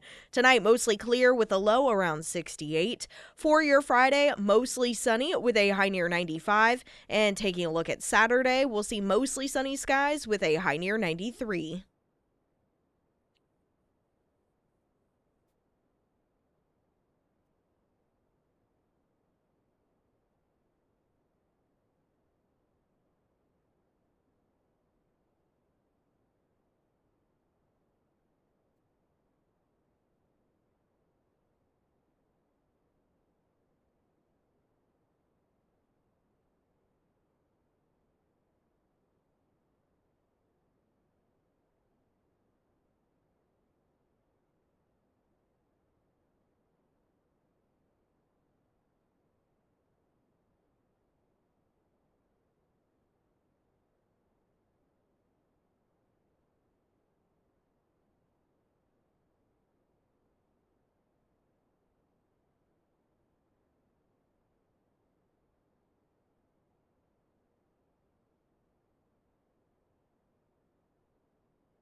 First Year of Motherhood. Now, it's not her only book. However, it's the one that I wanted to speak with her about. And I've got to tell you, thank you for being with us this morning. I really appreciate it. And I want to tell you the reason that I even learned of this book and reached out to see if I could have you on is because of a piece that you wrote in Breitbart. Regarding pregnancy centers that I thought, oh, this is such important information for people to know. And then I saw, oh, she's got a book, and so I'm gonna book her. So I appreciate you being with us. And before we get into, because I do want to talk about what you discussed in the piece in Breitbart, just tell us a bit about who you are, your story, and the book Navigating the Impossible. So thank you so much, Nick, for having me on. I really appreciate you for inviting me. And so a short summary version of how I even came to the book is I was working in corporate finance, and I just felt a calling to leave my job to become a full-time entrepreneur. At that time, I had a personal finance blog for women, and I just felt like the Lord was leading me to pursue that full-time. So I ended up quitting my job to become a full-time entrepreneur, and then I got unexpectedly pregnant. And the father of my twins, my unborn twins, began to pressure me to have an abortion. I ended up saying no. He walked out, and then at 4 months pregnant, I became a single mom. And I went to a pregnancy center for support and really was able to build a village to come alongside of me, but it wasn't easy. And I just know that there are so many women who are in similar situations where they experience an unplanned pregnancy, become a single mom, and have no idea where to start. And I knew with my finance training and with my network, it was still difficult. So I wanted to create a manual for women in similar situations to be able to know what to do and how to move forward after an unplanned pregnancy. And that is where Navigating the Impossible was birthed. It was through that pain. It was through that journey.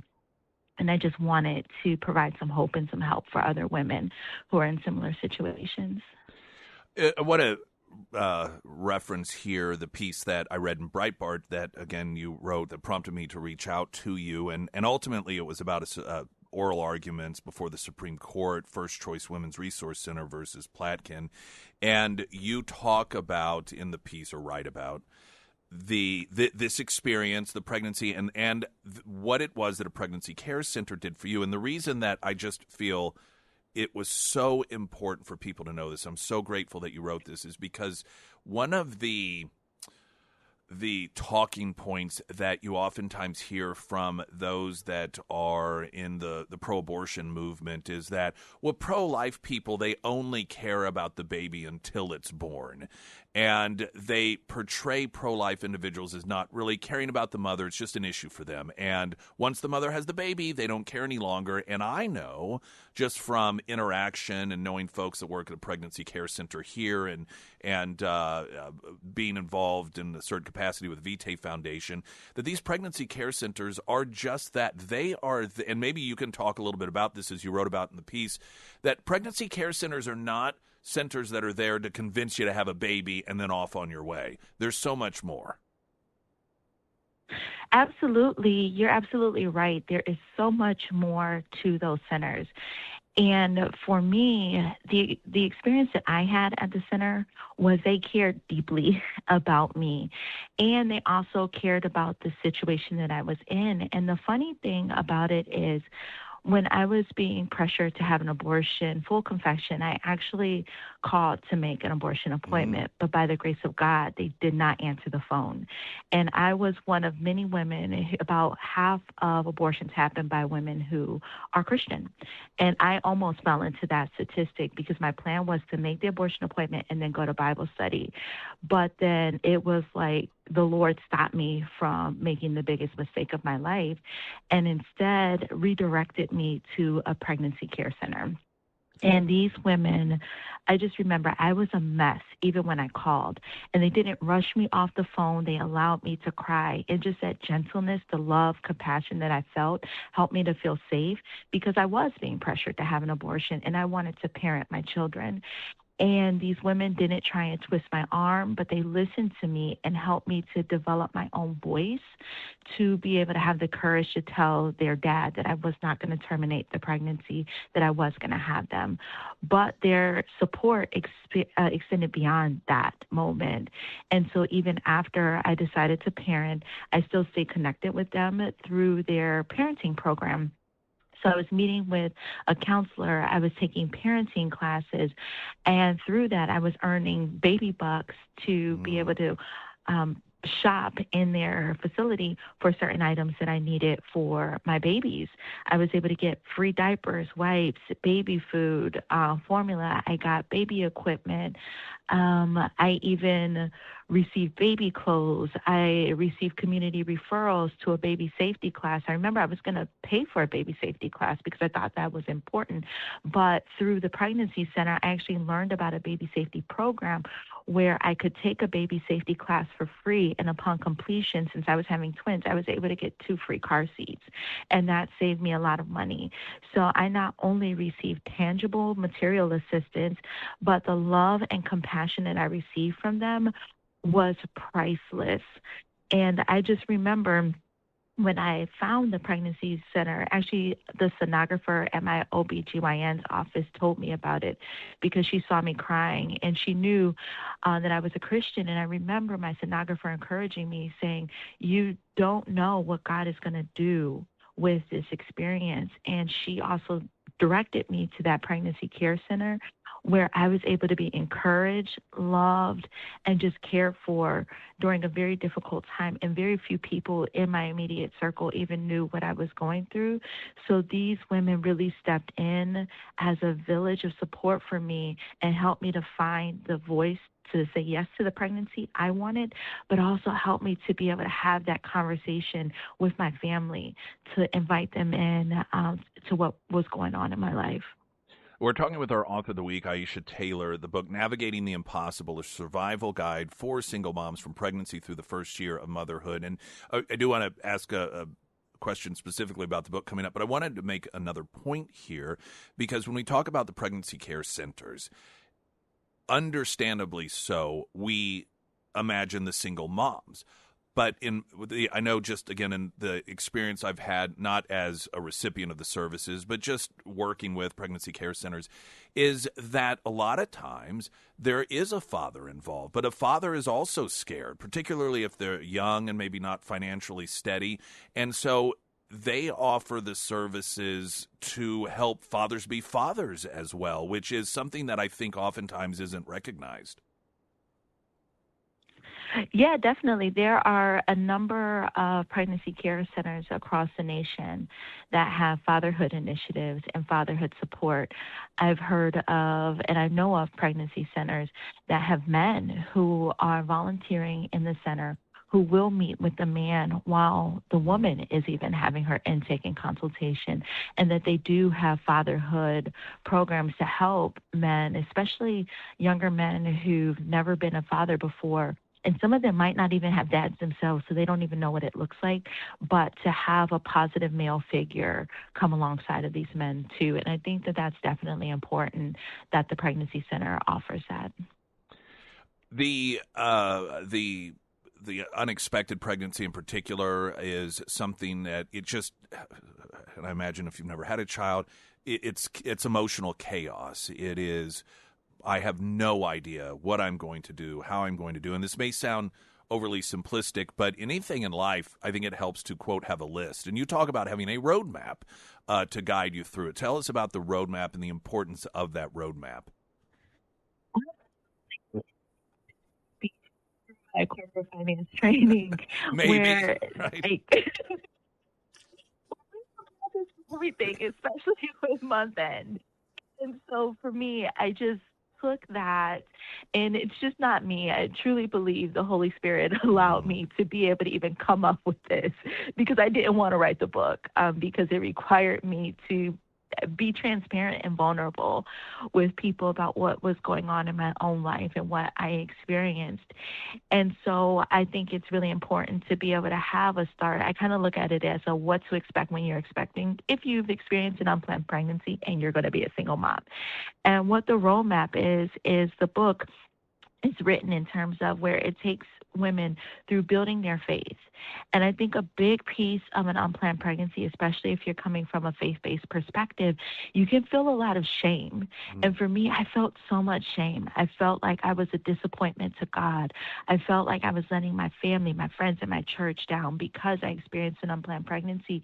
And I was so embarrassed that for a period of time, I went to a totally different church campus because I was afraid to run into somebody that I knew. And so one of the things that I wanted to do was to combat the shame that women face and to let them know that they are still loved by God. Jesus did not take away his salvation from them because they've experienced an unplanned pregnancy, and to let them know that they are loved and to help guide them through strengthening their faith through this situation, to have that rock of Jesus Christ that they can lean on. And so I do a lot about faith-based in the very beginning. And then from there, I take women through building a support system during their pregnancy, while they're having that their birth, and after their pregnancy. I think it's so important to be able to know who you can rely on and who is in your village. That's super important. And then from there, we move on to finances, helping them to be able to build a budget, helping them to know what to spend money on and how to save, how to build their credit, and just real tangible what to do if they run out of money, and how to not have shame if you need to, or if they need to rely on some sort of support or ask for help for a temporary period of time. And then just real life things, how to grocery shop, how to go on outings with your kids, what to spend money on in terms of building a nursery. And then the book concludes with hope for a future, and to know that God still has a purpose and plan for their lives, even though they've experienced an unplanned pregnancy. And my goal was to give these women the same hope that my sonographer gave me when she said, just imagine what God is going to do with your story and what you're doing. And it gave me hope to know that my life wasn't over, my dreams weren't over, and God's purpose and plan for my life was not over just because I became a single mom and experienced an unplanned pregnancy. And I wanted women to understand that that is not just true for me, but it is also true for them. Our author of the week, Aisha Taylor, the book Navigating the Impossible, a survival guide for single moms from pregnancy through the first year of motherhood. One final question, and then any final thoughts that you have. A lot of people listening may not necessarily find themselves in the position of being an unexpected single mom, but there are probably more people listening who know someone that does. I think a lot of times when we know someone personally, we want to say the right thing. We want to do the right thing, but we don't want to offend. We don't want to upset. What would you recommend is a great way, what is a good approach? What should someone do or say to someone who is scared and doesn't know what to do? And then maybe as importantly, what would you recommend those people not say while they're trying to help? I love this question because I think that so many people have good intentions, yes, and they don't know where to start. And so one of the things that I would say is, if you know somebody who is going through that situation, just listen. Please do not say you got yourself into this situation and you have to get yourself out of it. Please don't say that. I know when I told my parents that I was pregnant and I was going to be a single mom, my parents loved me. They loved me, and they reassured me that they were going to be there for me regardless, and that they still love me, and that they will love their grandkids. And if you're a parent who has a child who is experiencing an unplanned pregnancy, let them know that you love them regardless, and that you will be there for them. I think that that's the single most important thing that you can do. And if you don't have a child, but let's say you know somebody through church or through work or, some other type of avenue, ask these women how you can help. Because for me, I was afraid to ask for help because even though no one told me that you got yourself into this and now it's your job to deal with it, no one told me that. I felt that because I was embarrassed. And so having women tell, and even friends and family say, how can we help? At times I didn't know what help I needed. So taking the next step to say, I'm here to help.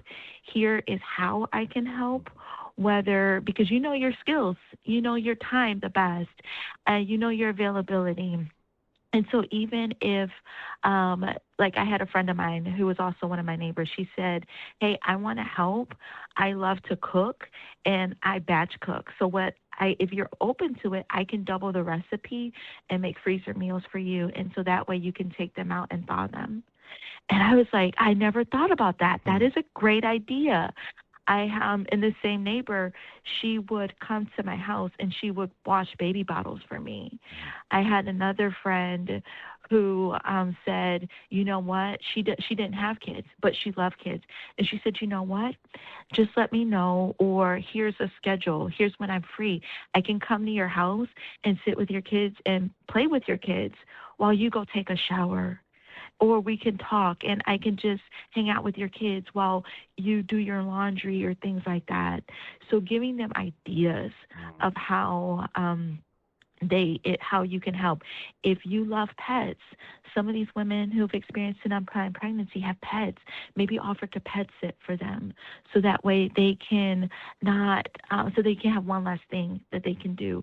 So just offering your support, but giving them also ideas for how. And if you're connected with a faith community, speak to your church about ways that they can come alongside of women who are experiencing a single mom. Christmas is a great opportunity. Maybe talking to your church to see, hey, maybe we can adopt families, single moms in the church community to maybe buy Christmas gifts for her kids or give her a gift card, and thinking about services that you can do. Maybe the women, if they own a house, might need somebody to mow their grass in the summer. And just thinking about how the church community, if you're connected with the church, how the church can become a village for these women as well. I think you could write an entire second book on this subject. This could be the follow-up to Navigating the Impossible. Because there's just right off the top there. I mean, a lot of things even like, oh my gosh, yeah, that's a really good idea. It's not the sort of thing I would thought of. Any final thoughts today? Well, Nick, thank you so much for having me on. I so appreciate you just allowing me the space to be able to talk about the book and to talk about how people can come alongside of single moms and encourage the single moms who might be listening. And so just the final thoughts that I would say is that I truly believe that all of us are the hands and feet of Jesus Christ, if you are a believer. And if you're not a believer, we are all a part of community with each other. And I think that it's so important to be able to encourage women who or even the men who have experienced an unplanned pregnancy, being able to encourage them hope, being able to help them, I think goes a long way. Because one of the things that I don't think people understand is that when women make that decision to carry their pregnancy, it is an everyday decision that they are choosing life for that baby until they have birth. Because there are a number of states that have abortion laws through birth. And so just being able to show up, support, encourage her, and let her know that there is hope through the pregnancy and after is just so important. And just being a part of the village to help these women thrive during pregnancy, after pregnancy, and helping just their children as well. I just think that it's just important to just give people hope and to show people love and compassion. I think it's more important than any of us can ever imagine. I think about when I was pregnant, just the words of hope really were what helped me to get through that very difficult time. Our author of the week, sponsored by ABC Books on North Glenstone, Aisha Taylor, Navigating the Impossible, a survival guide for single moms from pregnancy through the first year of motherhood. Thank you so much for spending time with us this morning, and Merry Christmas. Merry Christmas to you as well. All right, have a wonderful rest of your day. This is Springfield's Talk 1041. I'm Nick Reed.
Springfield's Talk 1041, the first alert forecast from Ozarks First meteorologist Tom Schmidt, sponsored by J&S Automotive. Today we'll see mostly sunny skies with a high near 92, heat index values as high as 99. Tonight mostly clear with a low around 68. For your Friday, mostly sunny with a high near 95, and for Saturday, mostly sunny with a high near 93.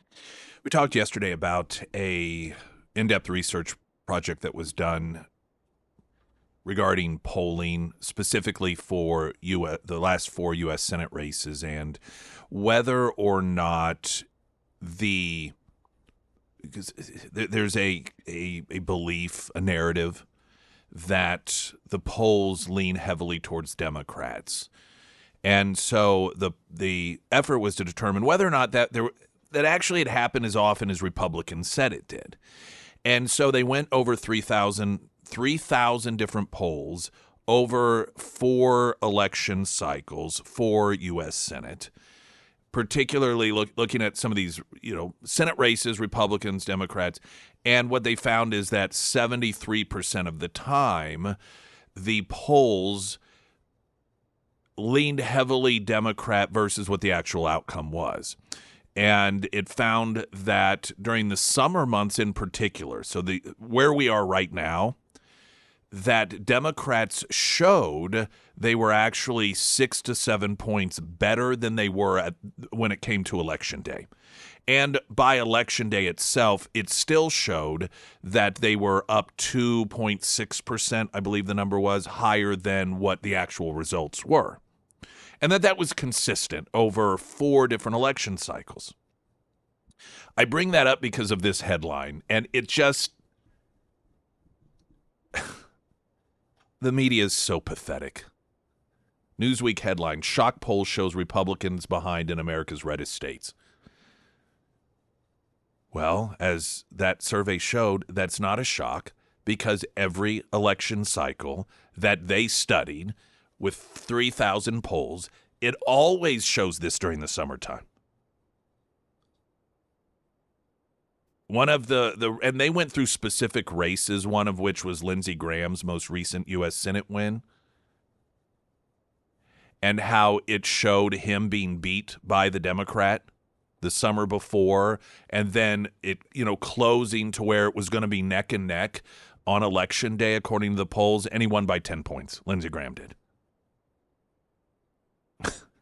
And so you see then a headline where the polls are doing the exact same thing they do every single summer before a U.S. Senate race, and it shows the Democrat winning in races where the Republican ultimately wins because it's a Republican incumbent, yet it's still a shock poll. This is shocking. No, it's not shocking. Now, that doesn't, while it doesn't necessarily mean the pattern is going to follow and that every one of these Republicans is going to end up doing better by 6 or 7 points than the polls are currently showing. But the poll itself is not a shock because this is what the polls show every time in this election cycle. This is not only not a shock, it's repetition. Speaking of Lindsey Graham's race, all right, and this debate with his sister, who was appointed to fill his term, and she's decided to run in order to fill his seat for at least 6 years. And there's a primary runoff that is occurring. And there was a debate between Darlene Graham, the current fill-in, sister of Lindsey Graham, and a challenger that's, again, a Republican. It's the primary. I think the 25th is when people of South Carolina will vote. And now this happened on Tuesday, so there was a lot of discussion about it yesterday, but there's been follow-up based off of her debate performance. And, I mean, it was just, listen, I didn't watch the whole debate. Sometimes an entire debate is defined by one moment. And that moment happened during the debate when she was asked her stance when it came to China and Taiwan, and if she felt that was a real national security implication, and what and explain why. And Greta Van Susteren actually was one of the moderators, and she asked the question, which followed the answer you'll hear that has caused a lot of chatter. Taiwan and the South China Sea national security issues for the United States? If so, why? I'm sorry, could you repeat the question? Taiwan and the South China Sea national security issues for the United States, and if so, why or how? I'm just going to be honest here. I'm not on national security. I'm not that informed on national security, but I do support the military. Is this as bad as it seems? I mean it's pretty bad. To me, this is no different, ultimately, than when Ocasio-Cortez went to the World Summit on Foreign Affairs, was listed as an expert, was sat down on stage. She went there deliberately because she's presenting herself as an expert in this area, and was asked, I don't even remember what the question was. Was it a China-Taiwan question? It was, wasn't it? Yeah, it was. And she gave this, now, she didn't acknowledge what she proved with her answer, and that is that she had no idea. because she just rambled on, and it was just laughable. I mean, it went viral. It was something that everyone talked about. And many people are giving kudos to Darlene Graham, like, well, at least she was honest. Well, yeah, but still.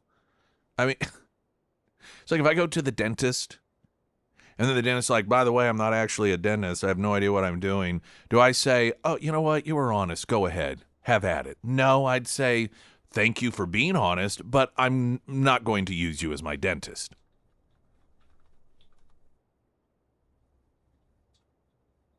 Now, as opposed to Ocasio-Cortez presented herself at a forum as an expert when it came to foreign policy. But Darlene Graham is presenting herself as someone that should be making foreign policy decisions in the U.S. Senate. This is just not acceptable. Now, it's up to the people of South Carolina. And they do have an option. And here's the thing. It's different than if she were running against some left-wing Democrat, if that's what this was about at this point, if it were a general election and you were arguing, yeah, boy, that really sucks. But it's better to have no knowledge than wrong knowledge, like her Democrat opponent, who has these screwy ideas about how America should be subservient to foreign countries, and all this sort of hypothetical scenario. But they do have an option right now. And it is another Republican who is challenging her. I think he's a congressman there, or former congressman. I don't even know the makeup of this guy. But he's not making headlines because of not knowing a very fundamental and basic aspect of the job requirement, and that is having just some concept of foreign affairs. This also, and I'm approaching this the same way as I did when we talked about Ocasio-Cortez.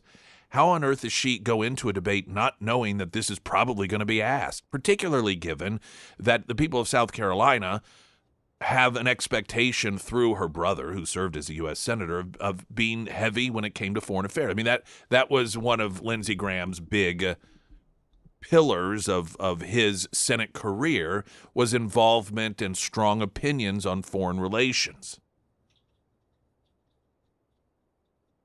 And to go into a debate and not have any of your people, whomever is advising her, I don't even understand how she could get on a debate page and not a single person around her and or including herself think maybe they're going to ask a foreign policy question. I ought to just Google China and Taiwan.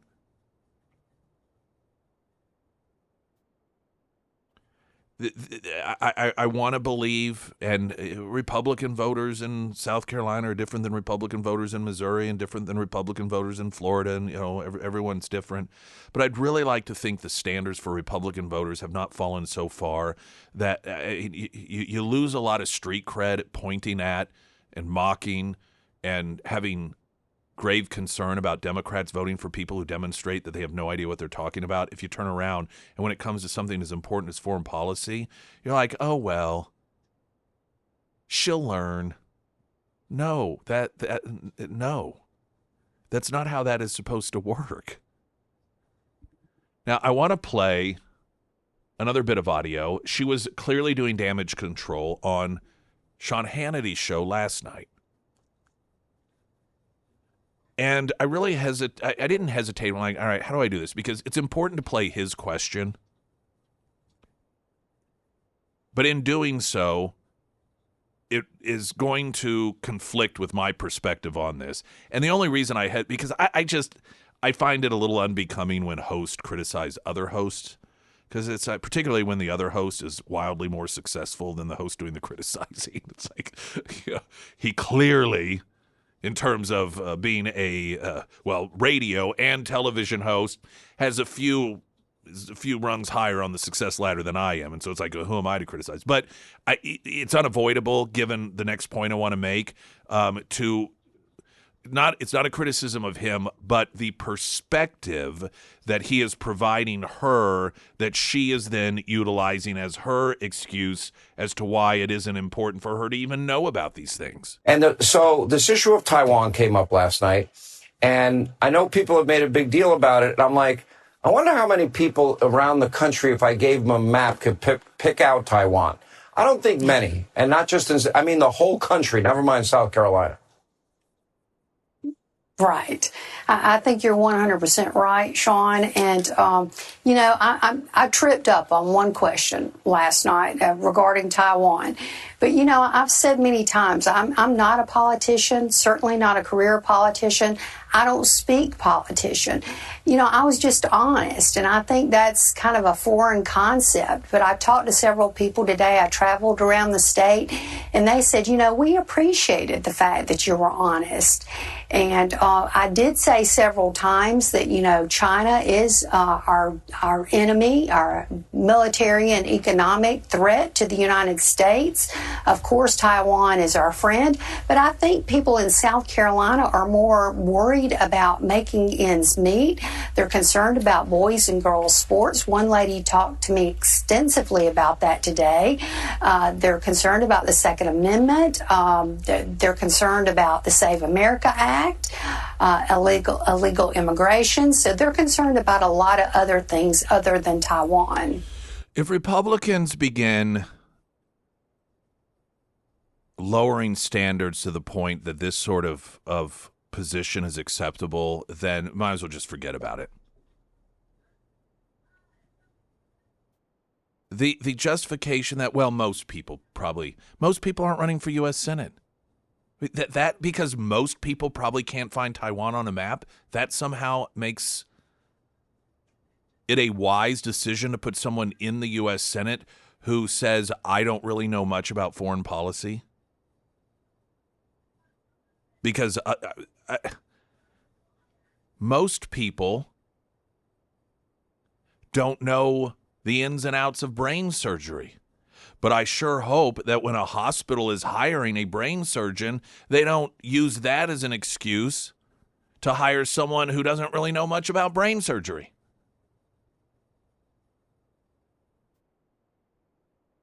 She wrote it off as, oh, well, I flubbed one. No, she made it worse. Because not only, it would have been one thing if she's like, you know what, that is an area of foreign policy that I really don't know a lot about. But she declared she just doesn't know much about foreign policy at all. Not just China and Taiwan, but at all. Which destroys any assessment she makes, and she's there saying, well, now, of course, I also said that China's bad and that Taiwan is, of course, our friend. Well, how am I supposed to respect your assessment on that when you've just declared you don't really know much about this stuff? You can't, on one hand, say, I don't know much about this particular category, but then tell us, oh, but I know this and this and that. No, this is not acceptable. Not as it shouldn't be acceptable for Republicans, and it certainly shouldn't be acceptable for any American. And also, well, most people don't care about that. Oh, okay. All right. I guess then just forget about our number one foe in terms of just world dominance and not. I mean, you just go down the list of areas in which China's existence is problematic for the United States, whether it is their continued encroachment on the Western Hemisphere, the funneling of drugs into our country, the spies that they have on university campuses, flying spy balloons over the United States, setting up their secret police forces in cities, the constant intellectual property theft, the money hand over fist that they have made universities reliant on, that in turn gives them access to things they shouldn't for national security purposes have access to. I mean, I can just go down the list of things. That's just here in the United States. So forgive me if most people aren't even worried about that sort of stuff. I think someone who's in the U.S. Senate should.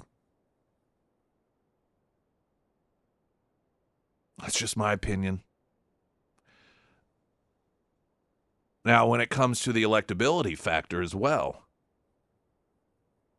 there are a lot of reasons that in a general election between Republicans and Democrats that, anti-Trump people and even independent voters and certainly Democrat voters give these absurd, ridiculous, oftentimes dishonest reasons why the Republicans should be voted against.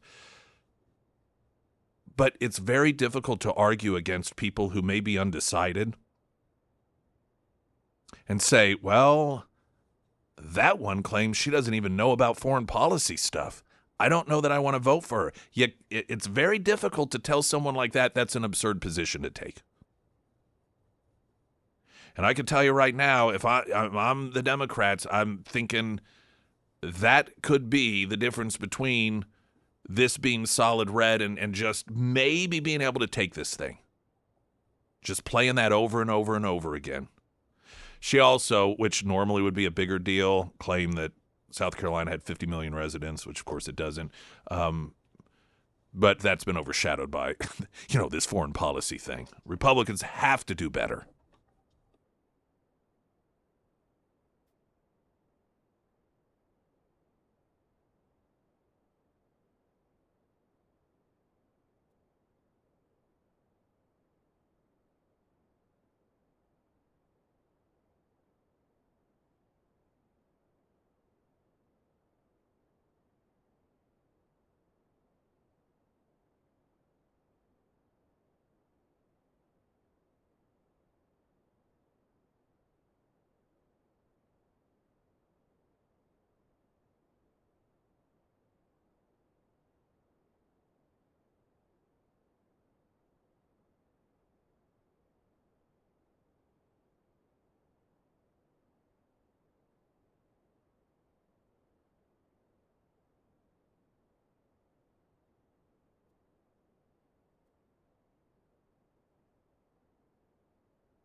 Sarah Myers, everyone. Thank you. Now, when you think Springfield Livestock Marketing Center, I'm guessing your first thought is probably livestock auctions, and that is certainly what they are known for, but there's actually a lot more that's happening there than just livestock sales. In fact, Springfield Livestock, they have a community room that can accommodate around 200 people, and they make that space available for a variety of businesses and events. And I think that that's one of those things that you might not realize about Springfield Livestock until you actually spend some time there.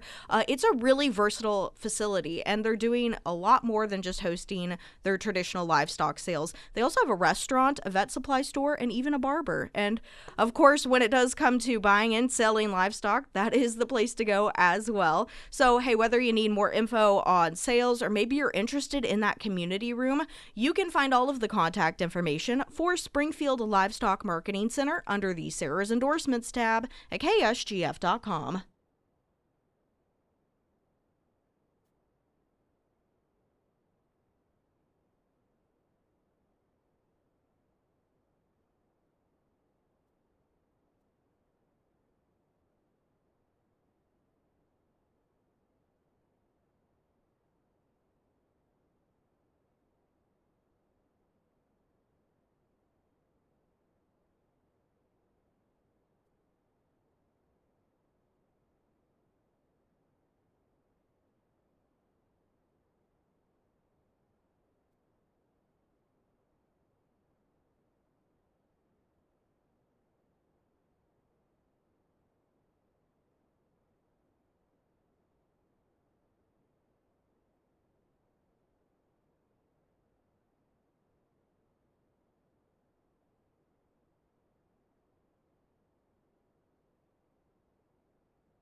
All right, see you at Scramblers. Glenn Beck's next.